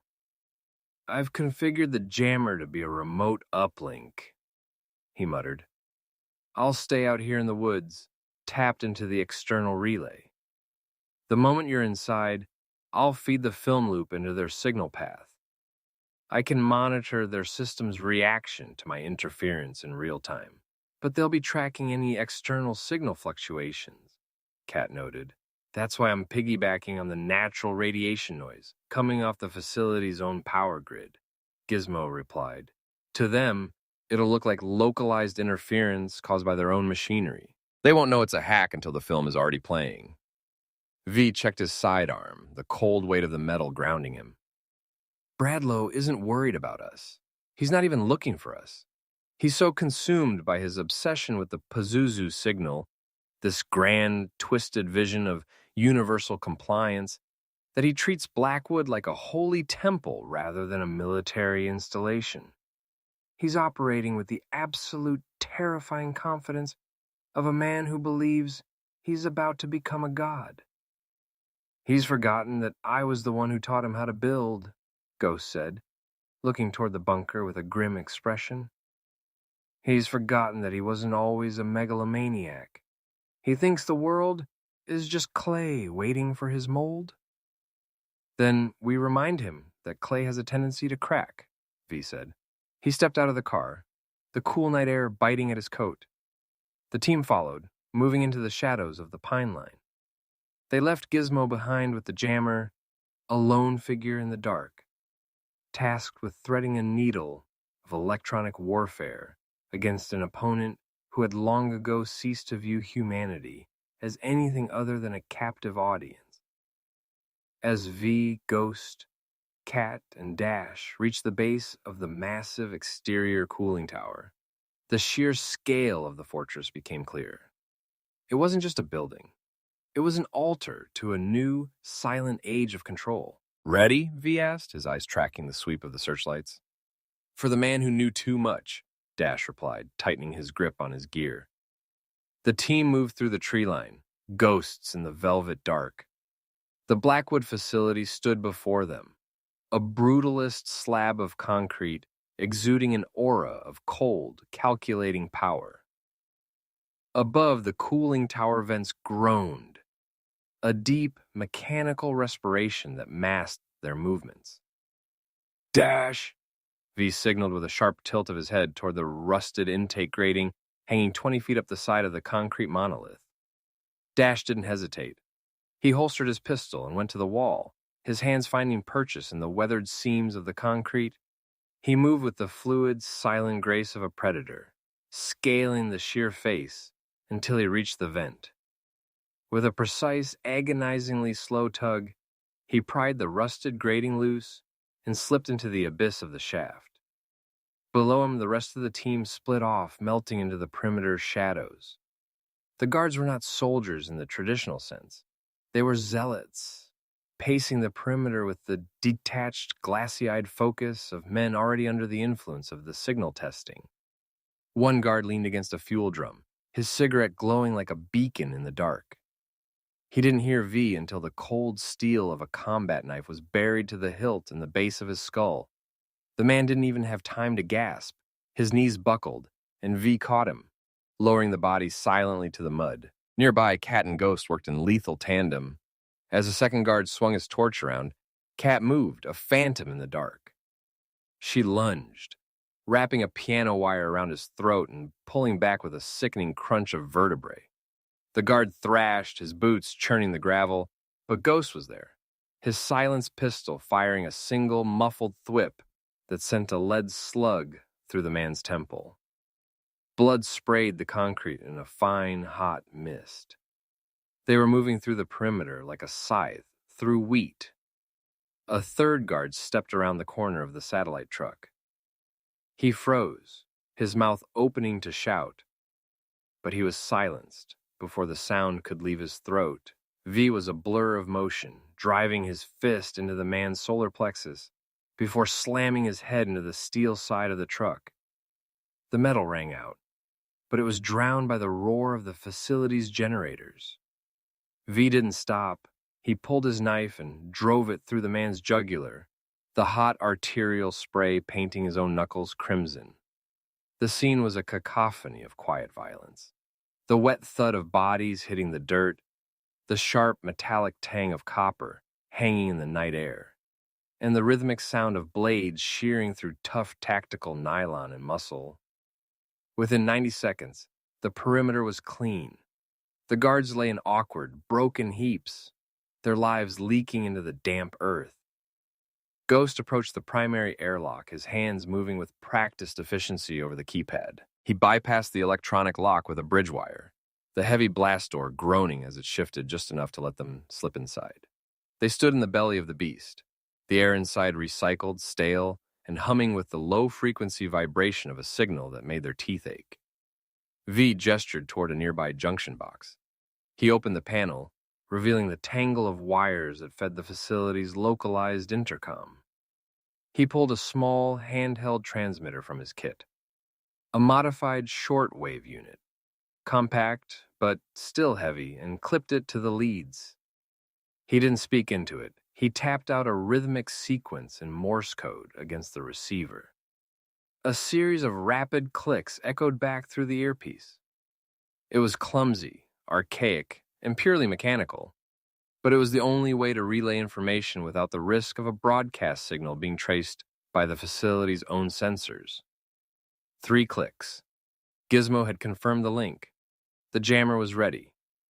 V looked at his team, then down the long industrial corridor that led toward the core. "The perimeter is secure," he murmured, knowing Gizmo was listening for the open carrier wave. "We're inside. We're coming for the transmitter." The bunker felt smaller now, the shadows longer. Ahead, the corridor narrowed, leading toward the heart of the facility where the Pazuzu signal was being prepared for launch. While V, Ghost, and Cat navigated the corridors of the lower levels, Dash was a solitary shadow suspended in the facility's iron veins. The cooling shaft was a claustrophobic hell of vertical steel and dust. Every movement he made had to be measured. His body pressed tight against the cold, damp walls. He reached the first set of baffle plates, the sound dampeners Bradlow had installed to keep the bunker's internal operations silent. Dash pulled a small, custom-ground flathead from his kit, the metal cold against his sweat-slicked palm. He worked with agonizing patience, unscrewing the housing of the plates. Clink. The sound of the screw hitting the metal grating was deafening in the confined space. Dash froze, his heart hammering against his ribs like a trapped bird. He held his breath, straining to hear over the low, rhythmic hum of the facility's air filtration fans. Nothing changed. The bunker's heartbeat remained steady. He eased the plate out, sliding it into his pack before pulling himself up. He was now in the secondary vent, a horizontal crawl space directly above the main power junction. Below him, through the slatted floor of the shaft, he could see the back of the primary broadcast rack. The wires here were a chaotic, glowing nest of insulation and copper, vibrating with the sheer intensity of the signal they were carrying.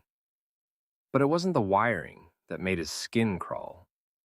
It was the sensors. Tiny infrared emitters were mounted at intervals along the junction, their faint, red pulses sweeping the air like starving eyes. They were the tripwires Ghost had warned about. If he broke the plane of those beams, the halon gas would purge the entire sector, turning the shaft into a tomb. Dash drew a deep breath, the air tasting of ozone and machine oil. He moved with the precision of a surgeon, his body contorting to avoid the sweeping beams. He reached the final vent cover, the one leading directly into the core's ceiling. He didn't just pry it open, he cut it. Using a fine-toothed jeweler's saw, he made 3 sides of a square cut, leaving the top hinge intact to create a trap door. He pushed upward, the metal groaning as it gave way. He pulled himself through, the transition from the stifling shaft to the open air of the core sudden and disorienting. He was in the ceiling crawl space of the broadcast room. Looking through the ventilation slats, he saw it, the center of the world's coming storm. The main transmitter sat in the center of the room, a hulking mass of vacuum tubes and pulsing lights. And there, standing before the main console, was a man with his back to him. Bradlow. He wasn't wearing a uniform. He wore a simple, tailored suit, looking more like an academic than the man who was about to rewrite human consciousness. Dash checked his watch. He had to secure the bypass for Gizmo's signal, or the entire mission would be for nothing. He reached into his kit, pulling out the patch cable that would bridge the jammer into the facility's mainframe. He was inside. Now he just had to survive. Chapter 6. The patch cable dangled from Dash's fingertips, inches from the mainframe terminal. He had the junction, the jammer was ready, and the fate of the transmission rested on a single, clean connection. He didn't hear the floor grate shift. He didn't hear the tactical boots. He felt a heavy, gloved hand clamp onto his shoulder like a vice, pinning him against the ducting. Before he could reach for his blade, his head was slammed into the sharp edge of the ventilation housing. The world turned white, then a jagged, throbbing red. He was hauled backward, his arms wrenched behind his back until the sockets screamed, and thrown from the crawl space onto the hard, industrial concrete of the broadcast room. He scrambled to his knees, blood dripping from his nose. Bradlow was there, standing over him, his tailored suit immaculate, looking less like a warmonger and more like an academic grading a failing student. "You have the hands of a thief," Bradlow said, his voice quiet, almost disappointed. "In the eyes of a disciple. Tell me, did V send you to dismantle this or to die for it?" Dash's head swam. The room tilted. The hum of the vacuum tubes blurred into the humid, sweltering heat of a Missouri summer. 1953, Springfield, Missouri. Dash was just a kid, 15 and desperate. He was in the back of a bustling Frisco freight depot, his fingers raw from prying open a crate marked "Government Property. Do not remove." He was after a set of experimental detonators he'd seen the inventory officers unloading earlier that day. He wasn't thinking about politics or global order. He was thinking about the price he could get from a guy on the north side of town. He'd just managed to slide a heavy metallic housing into his duffel when a shadow fell across the crate. He looked up, expecting the depot guard. Instead, he saw a man in a rumpled linen suit, his presence sharp and out of place in the dusty Missouri heat. V. The man didn't move to restrain him. He just watched the boy, his expression unreadable. "You're fast," V said, his voice devoid of anger. "But you're a scavenger. You see a piece of hardware, and you see a payday. You don't see the mechanics. You don't see the vulnerability." Dash had tried to scramble away, but V caught his wrist, a grip that felt like solid steel. "Don't," V cautioned. "You're stealing from a man who understands leverage. If I turn you into the local sheriff, you spend your formative years in a reformatory and come out a career criminal. If you come with me, you learn how the world is actually steered." V had taken him in, not as a son, but as an apprentice. The training in the years that followed was brutal, a grueling deconstruction of Dash's street instincts. V had taught him that a gentleman operative didn't just fight, he orchestrated. He taught him that the most lethal weapon was the ability to blend into a room, to anticipate a security detail's shift before they knew it themselves. He remembered the early days of their partnership, V drilling him on the principles he'd learned from Ghost and Bradlow, the old British school of shadow work. "Restraint is not weakness," V had told him, watching as Dash practiced the fluid, subtle movements of a lockpick in a dimly lit motel room. Ghost and Bradlow, they understood that. They believed that to control the world, you had to be its shadow. You don't burn the house down to catch the thief. You replace the locks and ensure the owner never knows you were there. "Is that what we do?" Dash had asked, 19 and still cynical. "We just change the locks?" "We maintain the balance," V had replied, a shadow of regret crossing his face. "We are the gentlemen who ensure the chaos doesn't devour the future. We protect the garden, Dash, even if we have to prune the branches ourselves." Back in the bunker. The memory of V's voice vanished, replaced by the sterile, buzzing light of Sector 4. Bradlow reached down and gripped Dash's chin, forcing him to look up. "I see it now," Bradlow whispered, a ghost of a smile touching his lips. "The American taught you that sentiment is a tactical asset. He taught you to be a gentleman. He taught you the very philosophy I wrote, the one he stole from my own study." Bradlow stood and gestured to a guard, who hauled Dash to his feet. "He's going to be so disappointed. He thinks he's refined you, polished you into a weapon of order. But he's only made you a predictable ghost that reminds me of my own past." Bradlow turned back to the console, tapping a sequence on the glass. "Lock him in the lower holding bay. Then, let's see if V is willing to trade his own legacy to save a boy who was never his to begin with." While the team carved their path through the bunker's bowels, Dash sat in the dark, his wrists raw from the steel cuffs biting into his skin. He was strapped to an upright chair in a sterile, white-tiled observation room, the kind that smelled of ozone and deep, frozen secrets. The heavy door groaned open. Bradlow entered, his pace measured, his hands cradling a containment unit. He set it on a pedestal in front of Dash and reached for the latches. With a hiss of depressurized air, the housing fell away to reveal the Head of Pazuzu. It was ancient, carved from a stone that seemed to drink the light, yet it pulsated with a rhythmic, sickly aura.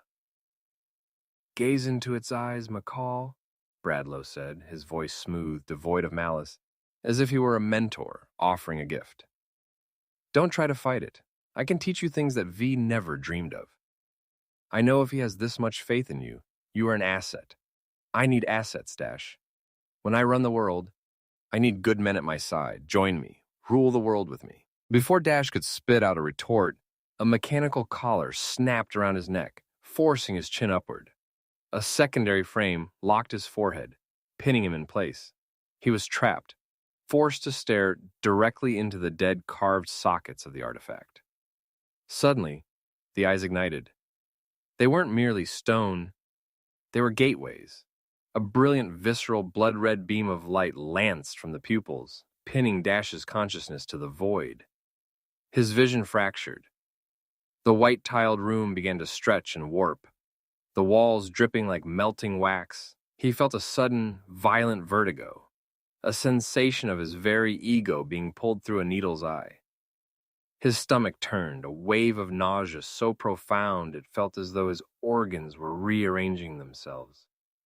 The insanity, a cacophony of distorted whispers, fractured memories, and raw, unbridled malice flooded into his mind, seeking to drown his sense of self. "Surrender," the light hummed, vibrating in his very teeth. "The world's here.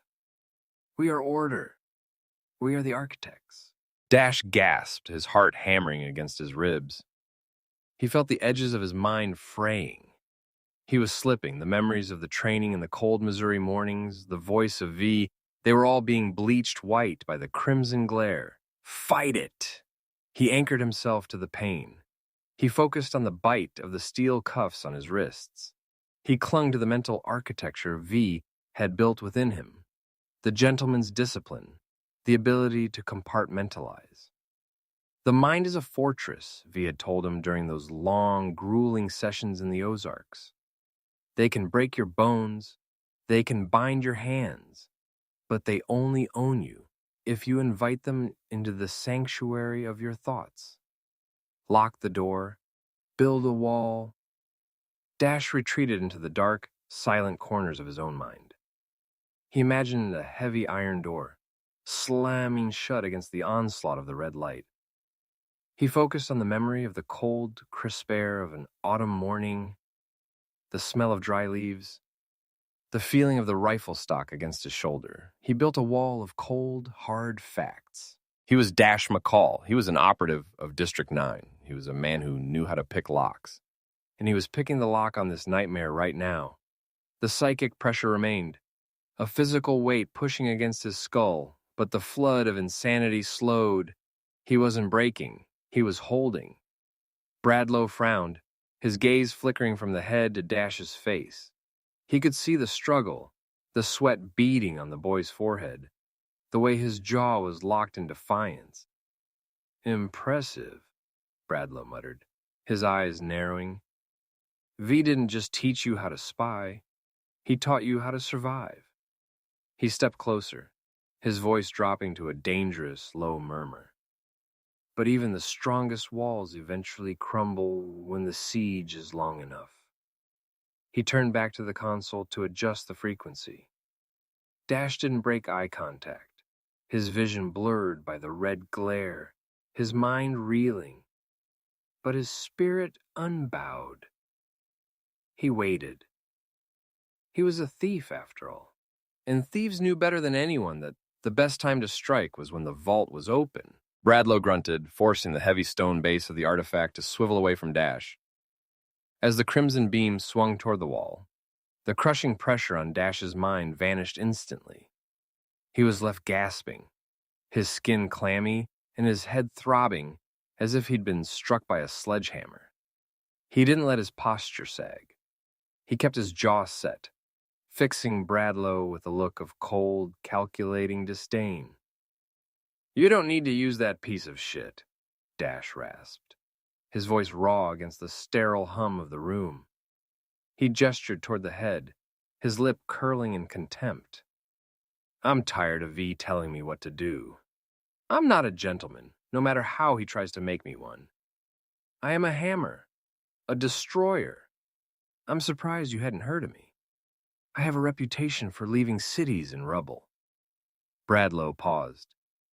He turned slowly, his hands clasped behind his back, a faint, intrigued shadow of a smile playing on his lips. He began a slow, deliberate circle around the chair, his gaze lingering on the restraints as if weighing an expensive piece of merchandise. I've heard of you, boy, Bradlow said, his voice dropping into a tone of quiet, measured appreciation. You are violent, arrogant, careless, and you seem to have a death wish. A rough stone that V has yet to figure out how to polish. He tries to address his sins in a suit and tie, to call murder maintaining the balance. It's pathetic. Bradlow stopped in front of him, leaning in until Dash could smell the faint scent of antiseptic and old paper on him. I don't need you polished, Dash. I need a man who can get things done. I was wrong about the gentleman bullshit in my youth. Sometimes you don't need a scalpel to nudge the world. You need a hammer to shatter it. Dash felt the sweat cooling on his neck. He had to sell this. He had to make Bradlow believe that the ego-driven, volatile orphan was finally fed up with V's leash. Untie me from this chair, Dash said, his voice steady, challenging. V and Ghost think they're the architects of everything. They think they own the future. Let's prove them wrong. We can kill them together right here in the dark. Bradlow stared at him for a long, agonizing heartbeat. The silence in the room was absolute, save for the low-frequency thrum of the broadcast array. Then, with a flick of his wrist, Bradlow produced a small remote from his pocket. Click. The magnetic locks on the restraints disengaged with a sharp thud. Dash's arms fell limp, his shoulders aching as he rolled his wrists, the metal cuffs clattering to the floor. He didn't move to stand yet. He let his hands hang, telegraphing a defeated, restless energy. Bradlow walked to the console, his back to Dash, his arrogance acting as a blindfold. V is coming to this floor, Dash. He's going to find a weapon that's finally found its true purpose. Dash stood slowly, his muscles coiled, every fiber of his being focused on the back of Bradlow's neck. He wasn't a hammer, and he wasn't a gentleman. He was a viper, waiting for the one moment the architect would turn around. Bradlow leaned over the console, his fingers dancing across the toggle switches as he prepared the final broadcast sequence. He didn't hear the movement behind him, a soft, deliberate shift of weight. Dash moved with the predatory economy V had drilled into him. He didn't go for the guard's throat. He went for the artifact. His hands clamped around the cold, ancient stone of the head, the weight of it shocking, as if it were vibrating with a frantic internal energy. He didn't hesitate. He pivoted, thrusting the head toward the guard standing near the door. The guard's eyes went wide. He didn't even have time to reach for his sidearm. As the crimson light hit him, the effect was instantaneous and horrific. The man didn't scream. His mouth opened. In a silent, jagged O of agony, he clawed at his own temples as if trying to rip the sensation from his skull, his body convulsing in a violent, rhythmic dance. He collapsed to the floor, a quivering, shattered wreck of a human being, his consciousness scoured clean by the gaze of the idol. Dash didn't watch him fall. He swung the head back onto its pedestal, the stone sliding into its groove with a sharp, synthetic clack, just as Bradlow began to pivot. You've chosen your side, then? Bradlow asked, his voice purring with satisfaction as he turned around, his eyes scanning the room. He didn't look at the guard yet. He looked at Dash, expecting to see a weapon sharpened for his cause. Dash stood tall, his chest heaving, his face a mask of cold, focused rage. I told you, I'm done being a pawn. Bradlow's smile widened, a thin, predatory line. Good, we have... The massive steel blast doors behind Bradlow groaned. A high-pitched whine of hydraulic fluid filled the room as the heavy locking bolts retracted. With a deafening boom, the door shivered and slid open. V stepped through, his pistol raised, his eyes locking onto the scene in a fraction of a second. Ghost and Cat were right behind him, their weapons leveled, their faces grim. Bradlow! V's voice was a whip crack, cutting through the stale, ozone-heavy air of the chamber. Bradlow didn't flinch. He didn't even turn toward the intruders. He kept his gaze fixed on Dash, his expression one of triumphant, chilling amusement. He knew the chaos he had just unleashed, and he knew exactly how much damage a hammer could do when placed in the right hands. "You're late, V," Bradlow called out, not bothering to look at his old friend. "You always were so sentimental about your strays. It's a shame. You're about to see exactly what kind of monster you've been molding all these years." He noticed Ghost standing beside V. "Hello, Ghost, old boy. What took you so long?" Chapter 7. "You are too late, Ghost," Bradlow said, his voice echoing off the concrete walls with the calm assurance of a man watching the sunset. "The feed goes live in 1 minute. Only, it is on a much larger scale than you can imagine. We are not broadcasting to England. We are broadcasting to the world." V didn't hesitate. He leveled his pistol at Bradlow's chest. "Cut it, Bradlow! It's over!" Bradlow didn't even look at the barrel of the gun. He stepped toward the primary broadcast array, his movements fluid and rehearsed. He snatched the Head of Pazuzu from the pedestal and placed it directly in front of the television camera's glass eye. 3, Bradlow counted down, his eyes gleaming. 2, 1. The red tally light on the camera flickered to life. Outside, in the suffocating dampness of the pine woods, Gizmo's hands were a blur of motion. He felt the massive, sudden spike in the carrier frequency. The signal was jumping from a localized broadcast to a satellite uplink. "Got you," Gizmo whispered. He slammed the switch on the jammer.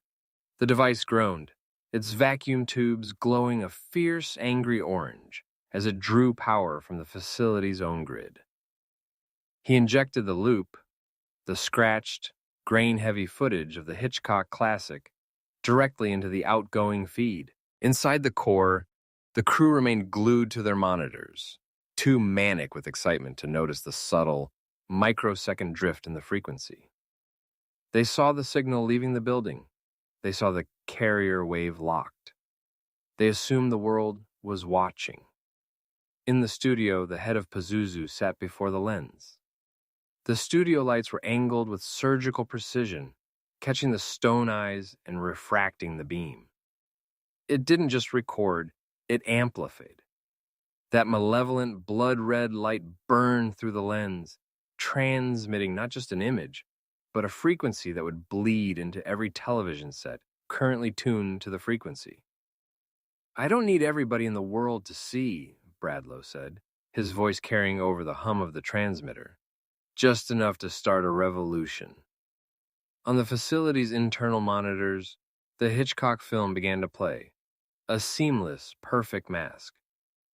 But for the millions watching at home, the screen suddenly flickered. The image of the movie vanished, replaced by the deep, resonant, and unnerving glow of the stone eyes. Bradlow picked up a professional-grade microphone, his presence commanding, his shadow stretching long across the floor. "Citizens of the world," he began, his voice smooth, hypnotic. "For far too long, your governments have ignored you, used you for votes and cannon fodder. But they will control you no longer.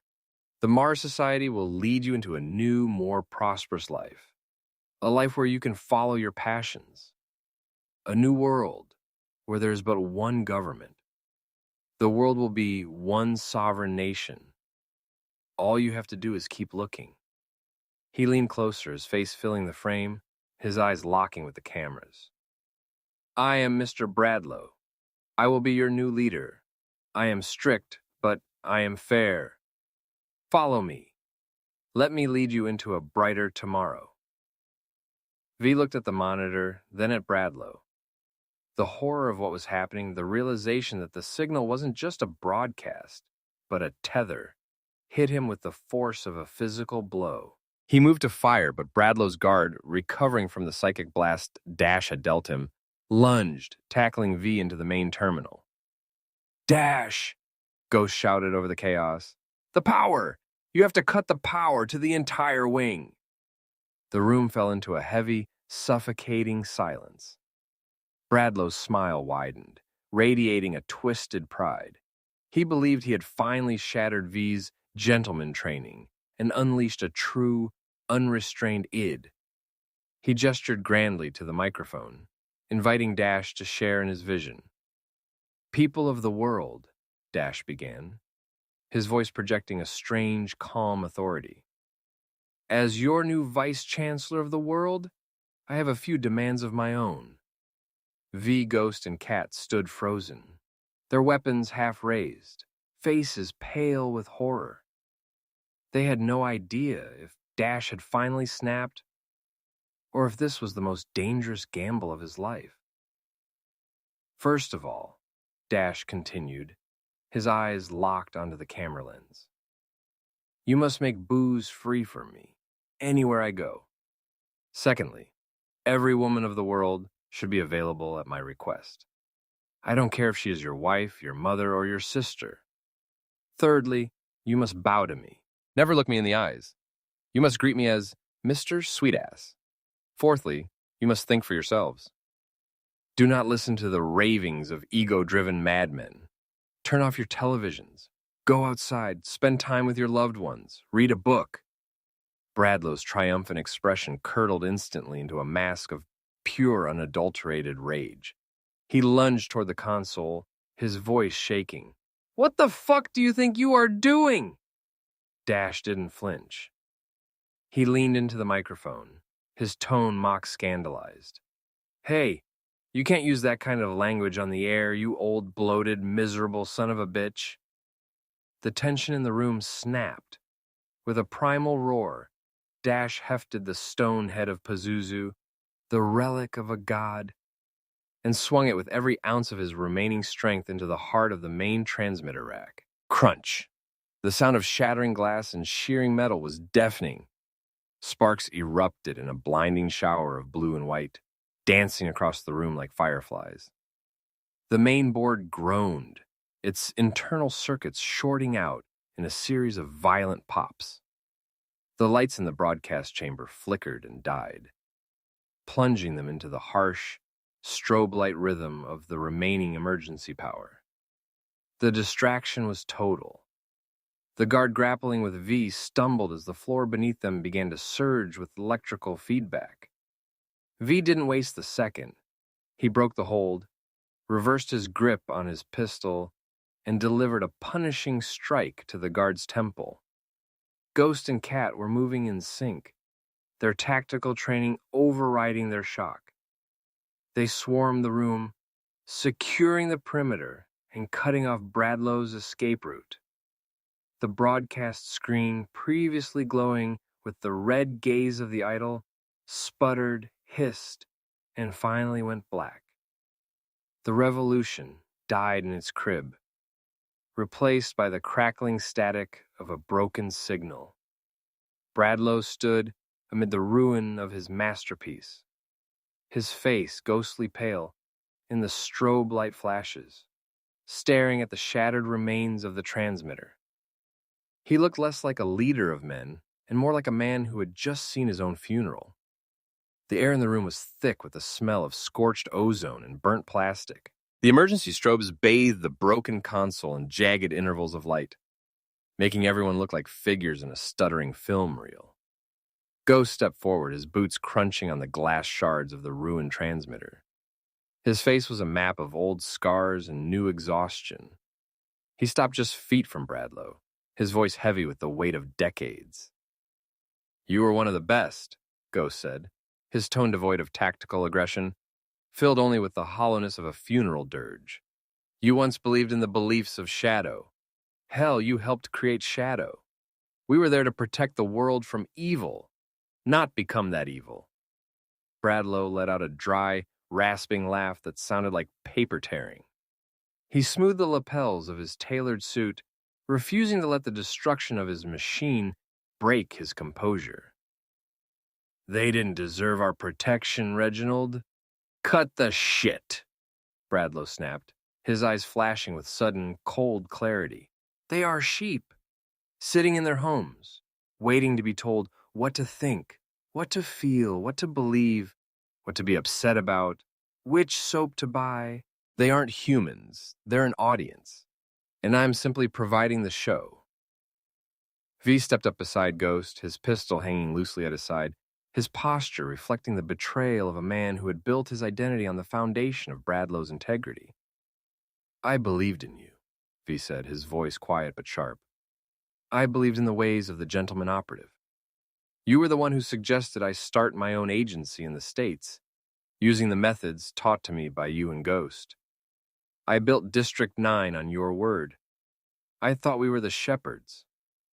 Bradlow turned his gaze to V, his expression shifting from rage to a deep, agonizing pity. You are both sentimental old fools, Bradlow sneered. You think the world is a garden that needs careful weeding. It's not. It's a slaughterhouse. I had to become the monster we protected them from because that is the only language they speak. They don't want a shepherd, V. They want a master. They want the monster. A deep, low groan began to emanate from the walls, the sound of the facility's automated internal protocols activating. The failure of the transmitter had triggered the secondary failsafe. The ventilation fans reversed, and the heavy doors to the core began to seal with a rhythmic, mechanical thud. It's over, Bradlow, Ghost said, his voice hardening as he checked his watch. The facility is going into full lockdown. You've lost. Lost. Bradlow looked up at the ceiling, a smile touching his lips. I've planted the seed. The frequency is already out there, vibrating in the subconscious of every person who heard even a second of my voice. The broadcast was just the catalyst. I don't need the transmitter anymore. The floor shuddered. The facility was beginning its automated purge. The room groaned under the pressure of the impending lockdown. Metal shrieked as bulkhead bolts began to drive themselves home, sealing the sector into a tomb of reinforced concrete. McCall! Ghost shouted over the deafening mechanical wail, pointing toward a red, glass-cased manual override near the blast door. That button on the wall! Hit it! It stops this place from crumbling around us! Dash lunged, his hands slamming into the glass, then the switch. The violent shuddering of the floor ceased as the facility's demolition protocols were forced into a hard standby. The room went deathly quiet, the only sound the rhythmic, labored breathing of the four men. Bradlow stood in the center of the ruin, his posture relaxed, almost casual, despite the tactical weapons leveled at him. He drew his own sidearm, a pristine, silver-inlaid Luger, and held it loosely at his side. One final chance, Bradlow said, his eyes tracing the faces of his former brothers in arms. Ghost, rule the world with me. We can make it ours. Or you can die here in the wreckage of your own morality. V, I'll give you the same option. You take the Americas, rule it well, or die with him. Dash didn't hesitate. He pulled his sidearm and leveled it directly at Bradlow's chest, his knuckles white. Option 3, Dash snarled, his voice vibrating with unfiltered intent. You fucking die. Dash! V's voice was as steady as a heartbeat, cutting through the tension. Remember your training. You must not let your anger control you. Lower your weapon. Bradlow's lips curled into a sneer. He took a mocking step toward V, his pistol still angled toward the floor. Yes, he laughed, his voice dripping with condescension. Listen to your master. Do as you're told, boy. Be the good little gentleman. Bradlow turned his head fully toward V, his guard dropping for a fraction of a second as he prepared to deliver a final stinging insult. It was the opening V had been waiting for. A single, muffled report cracked through the room. The shot was surgical, perfectly placed, perfectly timed. Bradlow's body jerked, his expression of arrogant triumph frozen for a heartbeat before his eyes went blank. He crumpled to the concrete floor, a lifeless weight hitting the ground. V stood motionless, the barrel of his pistol slowly curling a thin gray wisp of smoke into the stale air. He didn't look at the body. He looked at Dash, his expression unreadable, eyes hard as flint. "Option 3 it is," V said softly. He holstered his weapon, the click of the leather snap sounding like a gavel in the silence. The threat of the Pazuzu signal was extinguished, but the heavy, oppressive weight of what they had just done hung in the room. They had killed the architect, but they were still standing in the heart of his monster. Chapter 8. The trek out of the facility was not a quiet withdrawal. It was a running gunfight through a tomb. With Bradlow dead, the bunker's automated defense systems, devoid of a master, had reverted to a hostile, default kill-on-sight protocol. Turrets swung from the ceilings, and heavy blast doors shrieked as they attempted to crush the team. V, Ghost, and Cat moved with the brutal efficiency of men who had no time for caution, carving a path through the internal security teams that remained. But they didn't leave empty-handed. Tucked securely into a reinforced lead-lined carry case in Cat's grip was the Head of Pazuzu.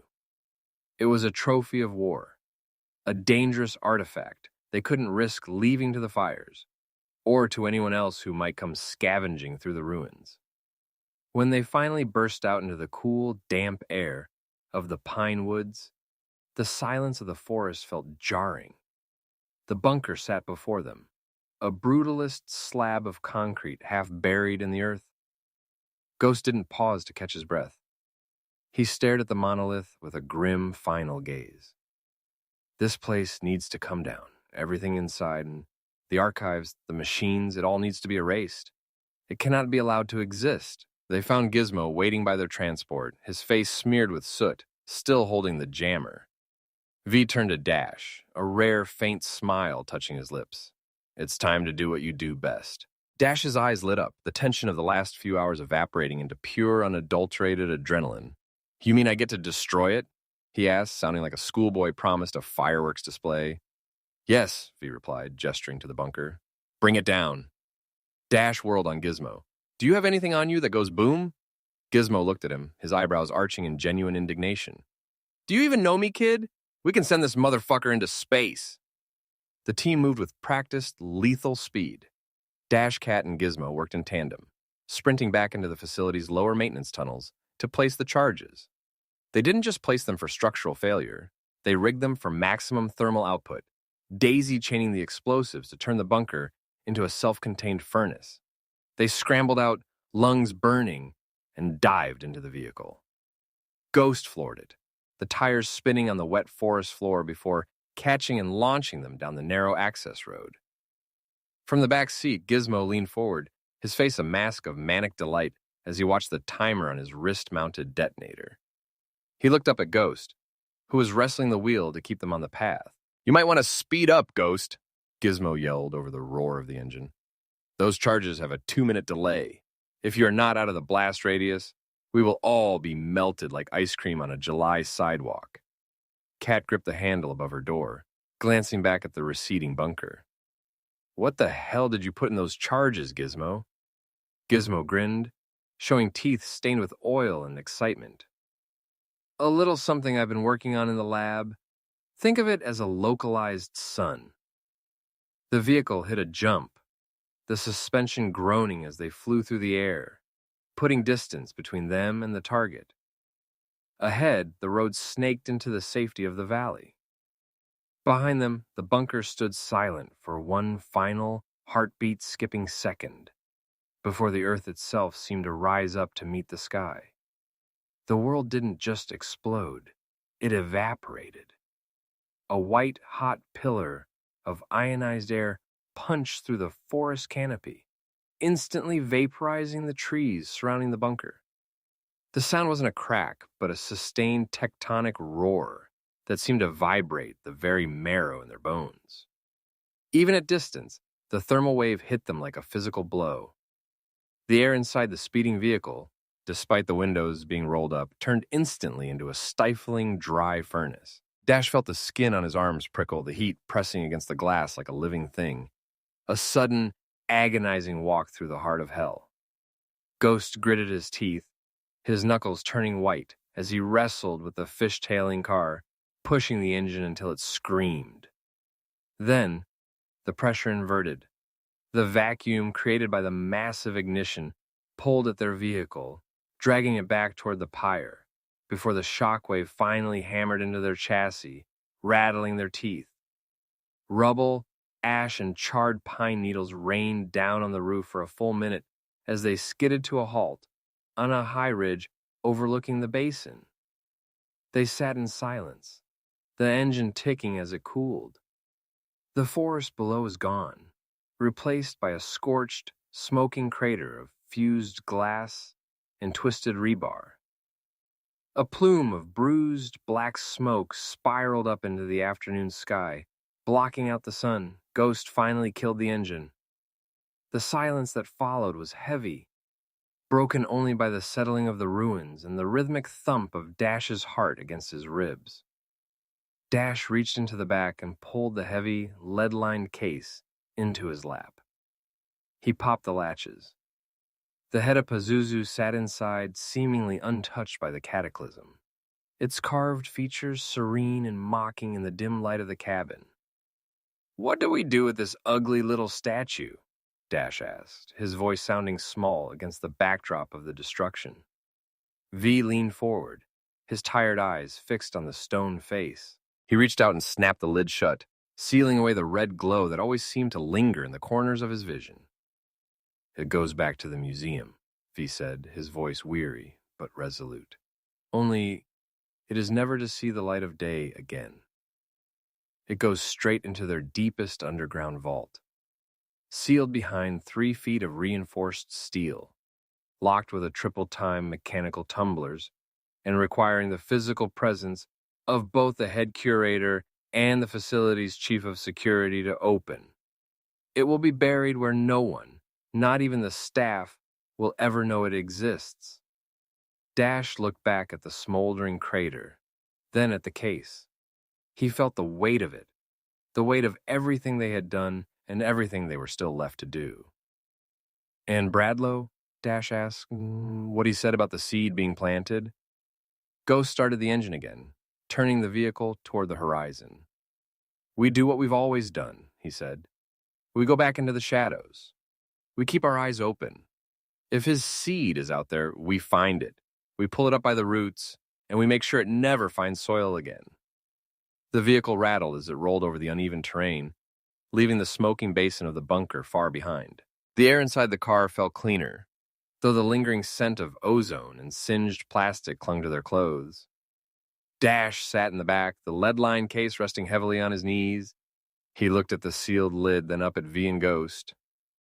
"With any luck," Dash said, a rare, genuine smirk tugging at the corner of his mouth, "my little performance on the airwaves did more than just buy us time. I have a feeling the vice-chancellor of the world and his demands for free booze and Mr. Sweet-Ass didn't exactly inspire the masses to rise up." Ghost let out a low, gravelly huff, the closest he ever came to a chuckle. "You managed to turn a messianic broadcast into a national joke in under 60 seconds, kid. It was crude, it was pathetic, and it was arguably the most effective counterintelligence move I've seen in 30 years. It was chaos," V added, his eyes focused on the winding road ahead, "which is exactly what that signal required to take hold. You broke the spell by making the audience laugh. You reminded them that they were being spoken to by a human, a ridiculous one. At that, not a god." Dash leaned back, the adrenaline of the explosion finally giving way to a bone-deep exhaustion. He watched the miles slip by, the forest behind them already fading into a blur of charcoal and gray smoke. "So," Dash said, looking at V, "are we officially gentlemen again?" Ghost swerved the car onto the main highway, accelerating toward the lights of the distant city. V looked at Dash, then at the road, a rare, genuine smile breaking his usual stoic mask. "I think," V said, reaching over to turn up the radio as a classic upbeat jazz track began to play through the remaining static, "you've earned a drink, and I think, given the circumstances, it ought to be free." Dash laughed, a loud, honest sound that filled the car. They were bruised, they were exhausted, and they were still on the clock. But the bunker was a pile of slag, and the revolution was a punchline. "How will we know if his plan didn't work?" asked Dash. "If people start calling you Mr. Sweetass, that's how we will know," said Kat with a mischievous grin. The laughter that followed broke the remaining tension in the car, carrying them all the way back into the city. By the time they reached their destination under the cover of night, the city was blissfully normal. No rioting in the streets, no grand new world order, just people going about their lives, entirely unaware of how close they had come to a very bizarre apocalypse. They took the head back to the museum, guiding the heavy lead-lined case down through a labyrinth of security corridors until they reached the deepest underground vault. They stood in silence, watching the heavy steel door slide shut, the triple-timed mechanical tumblers clicking into place with a definitive heavy snap. "If anyone thinks of dusting it, call me first," said Ghost, his voice deadpan but completely serious. The museum director nodded quickly, looking more than happy to forget the artifact even existed. With the vault sealed, the weight of the mission was finally behind them. They celebrated with dinner and a drink at a quiet, dimly lit lounge on the edge of town. For a few hours, the radios played nothing but music, the drinks were cold, and the shadows were just shadows again. V raised his glass to Dash, acknowledging the kid who had saved the world with a punchline, while Ghost and Kat were finally able to relax. Chapter 9. After dinner, Dash walked Kat back to her flat. It wasn't long before they ended up in the bedroom. The night had been a blur of desperation and electricity, a long overdue collision of two people who had spent too long staring down the barrel of a gun. The tension that had been building between them since the mission began didn't just break, it shattered. Every touch was heavy with the weight of things left unsaid, and every kiss felt like an attempt to erase the distance the life had put between them. It was frantic, heat-drenched, and deeply, intensely personal. A way of proving to each other that they were still flesh, blood, and pulse after the cold, hard logic of the bunker. They hadn't just been lovers. They had been survivors finding the only tether left in the world. The sex was as amazing as Dash had remembered it to be.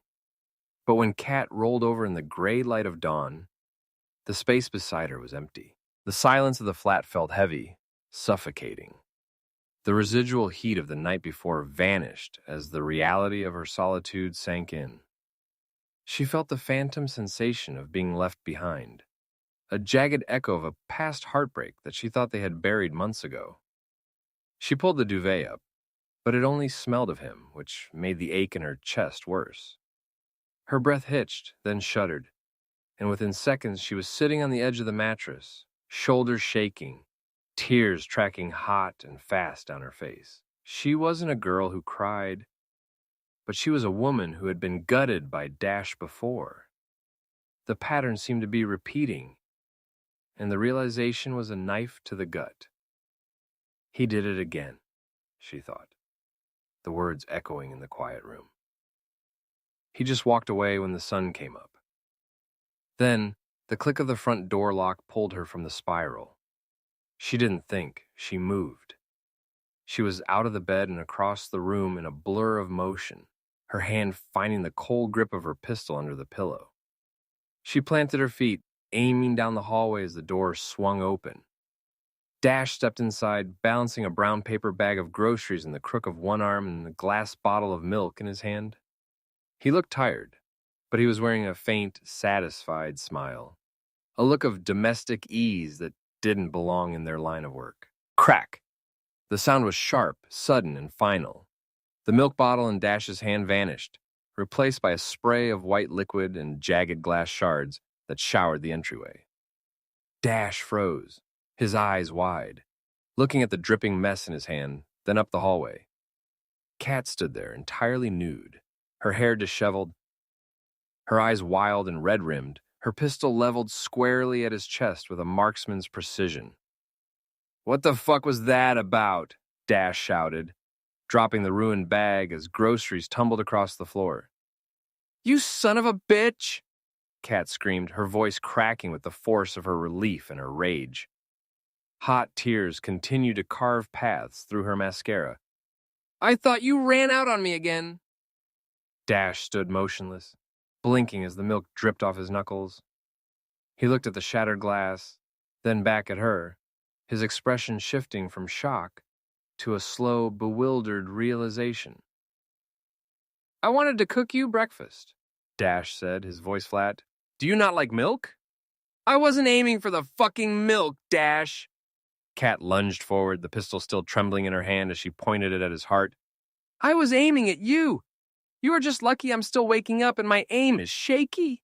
Dash let out a long, shaky breath, his adrenaline spiking for the second time in 24 hours. He kicked a stray carton of eggs out of his way, looking at her with a mixture of terror and raw, unfiltered affection. I went to the store, Kat, he said softly, putting his hands up. I bought eggs, bacon, coffee, and milk. I didn't run. I was literally in the hallway. Kat stared at him, the gun still pointed at his chest, the reality of the morning settling in behind the haze of her fury. She looked down at the gun, then back at his face, the realization of what she'd almost done and why finally hitting her. Okay, now that you've tried to kill me this morning, can we please have breakfast? My flight leaves tonight, Dash said, his voice light, intentionally diffusing the lingering tension. Kat's shoulders dropped, the fight draining out of her. She set the pistol on the kitchen counter, the safety engaged with a soft click, and walked over to where he was standing. She slid her arms around his waist, pressing her forehead against his chest. I'm so sorry, Dash, she whispered, her voice muffled against his shirt. Dash reached down, wrapping his arms around her and pulling her close. It's okay, he replied with a lopsided, familiar grin. I get shot at all the time. Usually it's by people I'm not sleeping with, though. That's only happened a few times. They moved around the kitchen with a practiced, rhythmic grace, cooking breakfast together. It was a domestic pantomime they had once dreamed of, now shadowed by the reality of their profession. When the food was ready, they sat across from each other. The smell of bacon and coffee filled the small flat, but the conversation was sparse, each of them chewing on words they weren't ready to say. Finally, Kat set her fork down. She didn't look at the food. She looked at Dash, her eyes searching his face for something she'd been hunting for years. It would never work, would it? She asked. The question hung in the air, heavier than the silence that had preceded it. She already knew the answer, but the vulnerability of asking it was a ghost she needed to exorcise. What wouldn't work? Dash asked, though his eyes softened. Us, you and me, she said, her voice steady now, stripped of the morning's raid. I love you, Dashiell McCall, with every fiber of my being, but I can see the pattern already. Every time you leave, I'll be waiting for a door to open that never does. I'll think every departure is the last time. Breaks my heart to know that you have to go now. Dash leaned back, his own expression turning somber. Catherine, I'm truly sorry about the past. I should have had the balls to at least talk to you about what I was feeling instead of just disappearing. He reached across the table, covering her hand with his. As far as now, you're probably right. The life we lead, it doesn't leave much room for a normal version of love. He tightened his grip on her hand. But I do love you. I do. I will always love you. That is the only promise I can make you for the future. He paused, a flicker of his old, reckless optimism returning to his eyes. He leaned forward and offered a faint, hopeful smile. But we can always get together any time we're in the same area. A little temporary assignment, right? Kat looked at him, shaking her head as a wry smile touched her lips. She saw the man she loved, the man who would always be half gone, and she accepted it for what it was. You never know, Dash pressed gently. A day might come where we're tired of all this, where the shadows get too long and we decide we've done enough. If that day comes, I'll show up on your doorstep. If I do, promise me you won't try to kill me. Kat let out a genuine, throaty laugh, the sound bright and unburdened in the quiet kitchen. I make no promises, McCall. I make no promises at all. The tension of the morning melted away, replaced by the strange, suspended reality of two people who knew they were running out of time. They spent the rest of the day as tourists in their own lives, moving through the vibrant, neon-soaked pulse of London.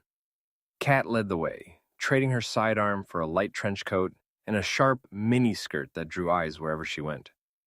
She showed him a city he'd only ever seen through the lens of a mission dossier. They ducked into dimly lit subterranean jazz clubs in Soho, where the air was thick with cigarette smoke and the music was frantic, improvisational, and loud enough to drown out any lingering thoughts of bunkers or blast radiuses. They walked the crowded pavements of Carnaby Street, Dash feeling perpetually out of place in his tailored suit amidst the sea of velvet, paisley, and mini-skirts, while Kat looked like she belonged to the future. She dragged him into record shops that smelled of vinyl and dust, and fed him cheap, grease-heavy fish and chips on a park bench while the London fog began to roll in off the Thames, blurring the city lights into golden smudges. For a few hours, the world didn't feel like a collection of targets and threats. It felt like a stage. There were no questions about the past and no talk of the future. There was only the feeling of her hand in his as they dodged double-decker buses, the taste of lukewarm beer, and the way the city seemed to vibrate with a frantic, beautiful energy. By the time the sun began to dip behind the skyline, casting long, bruised shadows across the city, they found themselves back at her flat. The exhaustion of the last 48 hours finally began to pull at them, but it was a different kind of tired, a heavy, contented ache. Dash sat on the edge of the bed, watching Kat comb her hair in the mirror. The reality of the evening flight, the one that would pull him back into the orbit of District 9, was waiting in his coat pocket. But for now, he just watched her. "London's not so bad," Dash said, his voice quiet in the room. Kat turned, the comb still in her hand, her expression softening into that rare, unguarded look she reserved only for him. "It's only as good as the company, Dash." She walked over and sat beside him, the playful energy of the day fading into something more profound. They both knew the clock was ticking, and they both knew that when the morning came, they would be ghosts to each other again. But as she leaned her head on his shoulder, the city lights flickering through the window, they held on to the moment, a brief, perfect defiance of the life they had chosen. The transition from the intimacy of the London flat to the sterile, high-pressure environment of Shadow headquarters was jarring, a cold splash of water to the face. The moment they stepped through the heavy steel doors, the tourist version of themselves, the two people who had eaten fish and chips and held hands in Soho, vanished, replaced instantly by the professionals. Ghost was waiting by the command terminal, his face a mask of iron-gray focus. He didn't even acknowledge Dash. His eyes were locked entirely on Kat. "Oh, Catherine, thank heavens. I have been looking for you," Ghost said, his voice clipped and devoid of its usual dry humor. Kat pulled her shoulders back, her posture shifting into a defensive, tactical stance. "Is something wrong?" "There is," Ghost said, sliding a thick manila folder across the console. "You've been reassigned. A high-priority situation in Spain. The local station went dark 3 hours ago, and we have intel that a splinter cell is trying to move an asset through the Pyrenees. Quick, quick. No time to lose. Your bag is already packed and waiting in the transport bay." Dash stepped forward, a protest forming on his lips. A question about time, about the flight, about them, but he stopped. He saw the look in Ghost's eyes. This wasn't a punishment. It was a fire that needed putting out, and Kat was the only one who could handle the extinguisher. Kat looked at the file, then flicked her gaze toward Dash. For a fraction of a second, the look in her eyes was agonizingly human, a flicker of the woman who had cried in his arms that morning. Then, the shutter slammed down. She turned on her heel, her stride purposeful and lethal. She didn't look back. There was no goodbye, no lingering touch, not even a final glance. She was a ghost in motion, disappearing down the corridor toward the transport bay, as if the day in London had been a dream that had already been erased. Dash stood in the center of the room, the silence echoing against the hum of the machines, the adrenaline of the chase, the warmth of the flat, the laughter. Felt like a lifetime ago. Ghost turned his attention to Dash, his gaze piercing. She's the best asset for that sector, Dash. Don't make it complicated. Dash looked at the empty hallway, the ghost of her perfume still lingering in the stagnant air of the headquarters. He felt the cold iron weight of the profession settling back into his marrow. I wasn't going to, Dash said. Chapter 10. The flight back was a study in heavy, pressurized silence. The cabin of the transport plane felt like a tomb, each man trapped within the architecture of his own thoughts. Dash stared out the small, reinforced porthole at the clouds, but he wasn't seeing the sky. He was tracing the memory of the morning in London, the shattered milk bottle, the cold steel of the pistol, and then the crushing finality of the transport bay. The shoe was firmly on the other foot now, and the weight of it was suffocating. Every time he closed his eyes, he felt the exact, hollow ache he had dealt Kat all those years ago. Across the aisle, V sat with his hands folded over a leather-bound notebook. His gaze was fixed on the bulkhead, but his mind was adrift in the past. The mission to destroy the bunker had been a success, but the cost had been the dissolution of a standard he had held sacred for decades. He had seen the way the Mars Society and its architect operated, and it had stripped away the thin veneer of mystery. If a man like his mentor could be so thoroughly corrupted by the lust for power or the influence of a relic, what did that say about the foundation of their own work? Was he protecting the world, or was he merely scrubbing the floorboards of a house that was already rotting? Near the back, Gizmo was a storm of contained agitation. He paced the small space, muttering under his breath about unprecedented alloys and static discharge potential. To him, the museum vault wasn't security. It was a graveyard for scientific progress. He could have built a kinetic dampening field that would have made their transport vehicles invulnerable. Instead, he was stuck with standard-issue explosives. When they touched down at District 9's hidden airfield, the transition back to the routine was jarringly mundane. The base was quiet, too quiet. For the next few days, the lab became a sanctuary. Dash threw himself into the work with a manic, singular focus, his movements sharp and precise. He and Gizmo spent hours recalibrating sensors and testing a new pressurized propellant for their sidearms. Dash didn't talk about London, and he didn't talk about Spain. He just pushed until his hands were stained with grease and his lungs burned from the chemical fumes. It was the only way to silence the ghost of Kat's last look. Meanwhile, V retreated. He didn't pace, he didn't debrief, and he didn't critique. He stayed in his office, the door closed, staring at a wall of maps and dossiers that suddenly seemed to hold less weight than they had a week ago. He remained the gentleman operative, pressed suit, calm demeanor, sharp tongue. But it felt like he was playing a part in a play that had long since lost its script. He still believed in the cause. He still believed that someone had to be the wall between the light and the dark. But the wall had developed a crack, and he was the only one who could see the rot spreading behind it. The silence at District 9 wasn't peace.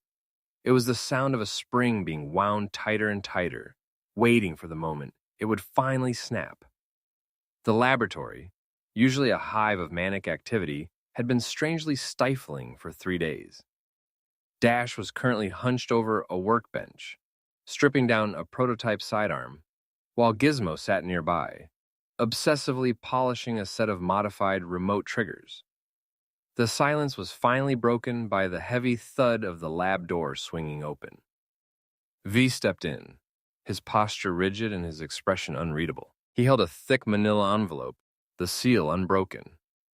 He walked straight to the main workbench and dropped the file onto the metal surface with a decisive thwack.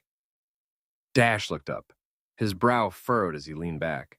"You've been quiet, V. What's in the envelope?" V didn't hesitate. Dash, you have been assigned a mission to Colombia to take down a drug operation. It's a high-level logistical hub for an international cartel. Dash let out a short, sharp laugh, pulling the folder toward him to scan the contents. He glanced up at V with a smirk. Let me guess. Be a gentleman. Make them see the error of their ways, negotiate a surrender, and maintain the public peace? V gave a slight, tired smile back, a flicker of the mentor Dash had known for years. No, the orders are to destroy it. Completely. This perked Dash right up. He stood, his movements shedding the lethargy of the past few days.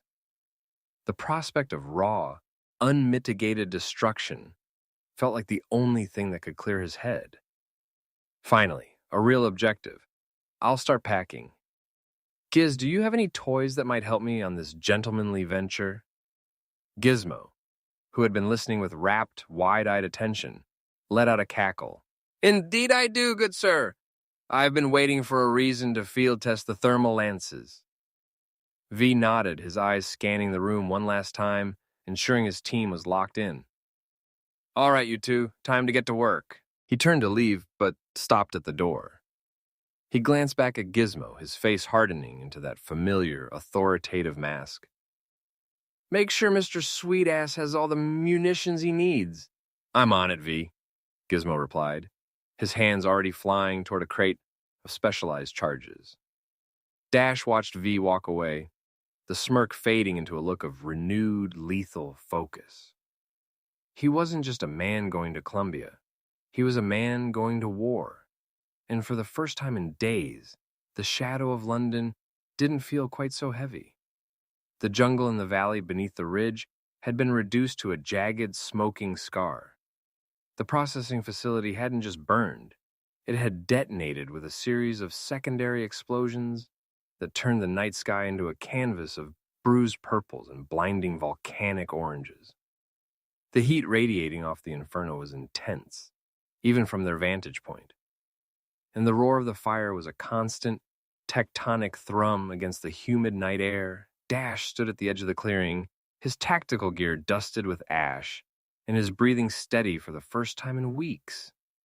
He watched the flames dance, their light catching the hard, clean edges of his own reflection in a nearby piece of discarded, melted equipment. He felt the familiar, cold clarity of a job executed with surgical precision. Mr. Sweetass was on the job, with the lethal, quiet competence that had defined his career.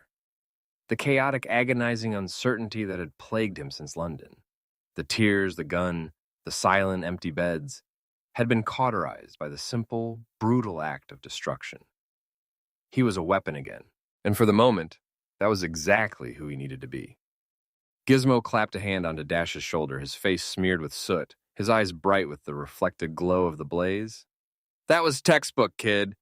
The way the thermite reacted with the precursor chemicals. Perfection. Absolute poetry. Dash didn't smile, but his jaw relaxed. He adjusted his pack, feeling the familiar weight of his sidearm against his hip. It was efficient, Giz. That's all it needed to be. He turned away from the fire, heading toward the extraction point. Every step he took away from the crater felt like he was shedding a layer of the man who had sat on that park bench in London, eating fish and chips. The mission had been a success.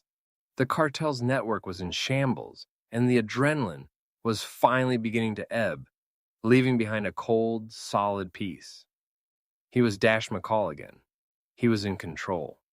And the shadows were back to being a place where he could hide rather than a place where he was being hunted by his own thoughts. 2026. The mist clung to the overgrown grass of the churchyard, muffling the sound of Dash's footsteps.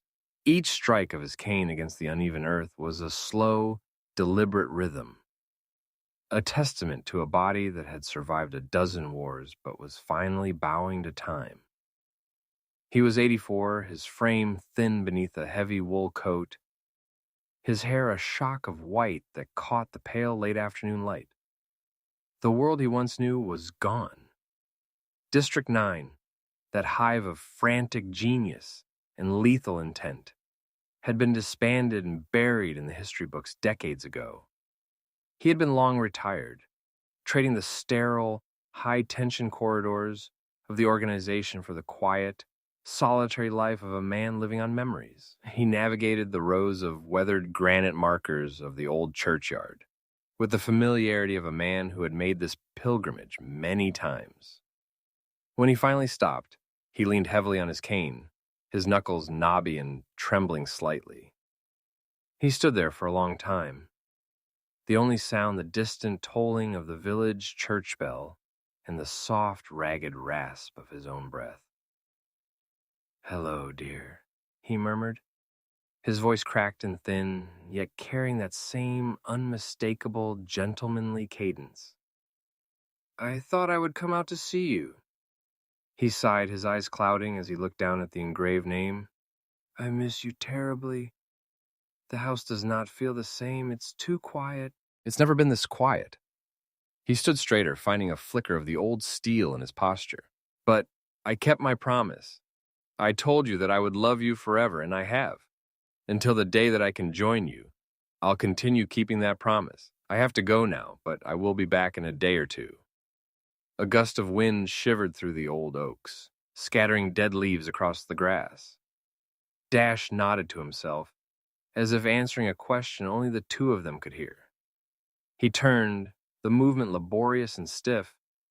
He began the slow, measured walk back toward the rusted iron gate, his cane tapping a rhythmic accompaniment to his retreat. He didn't look back. He didn't need to.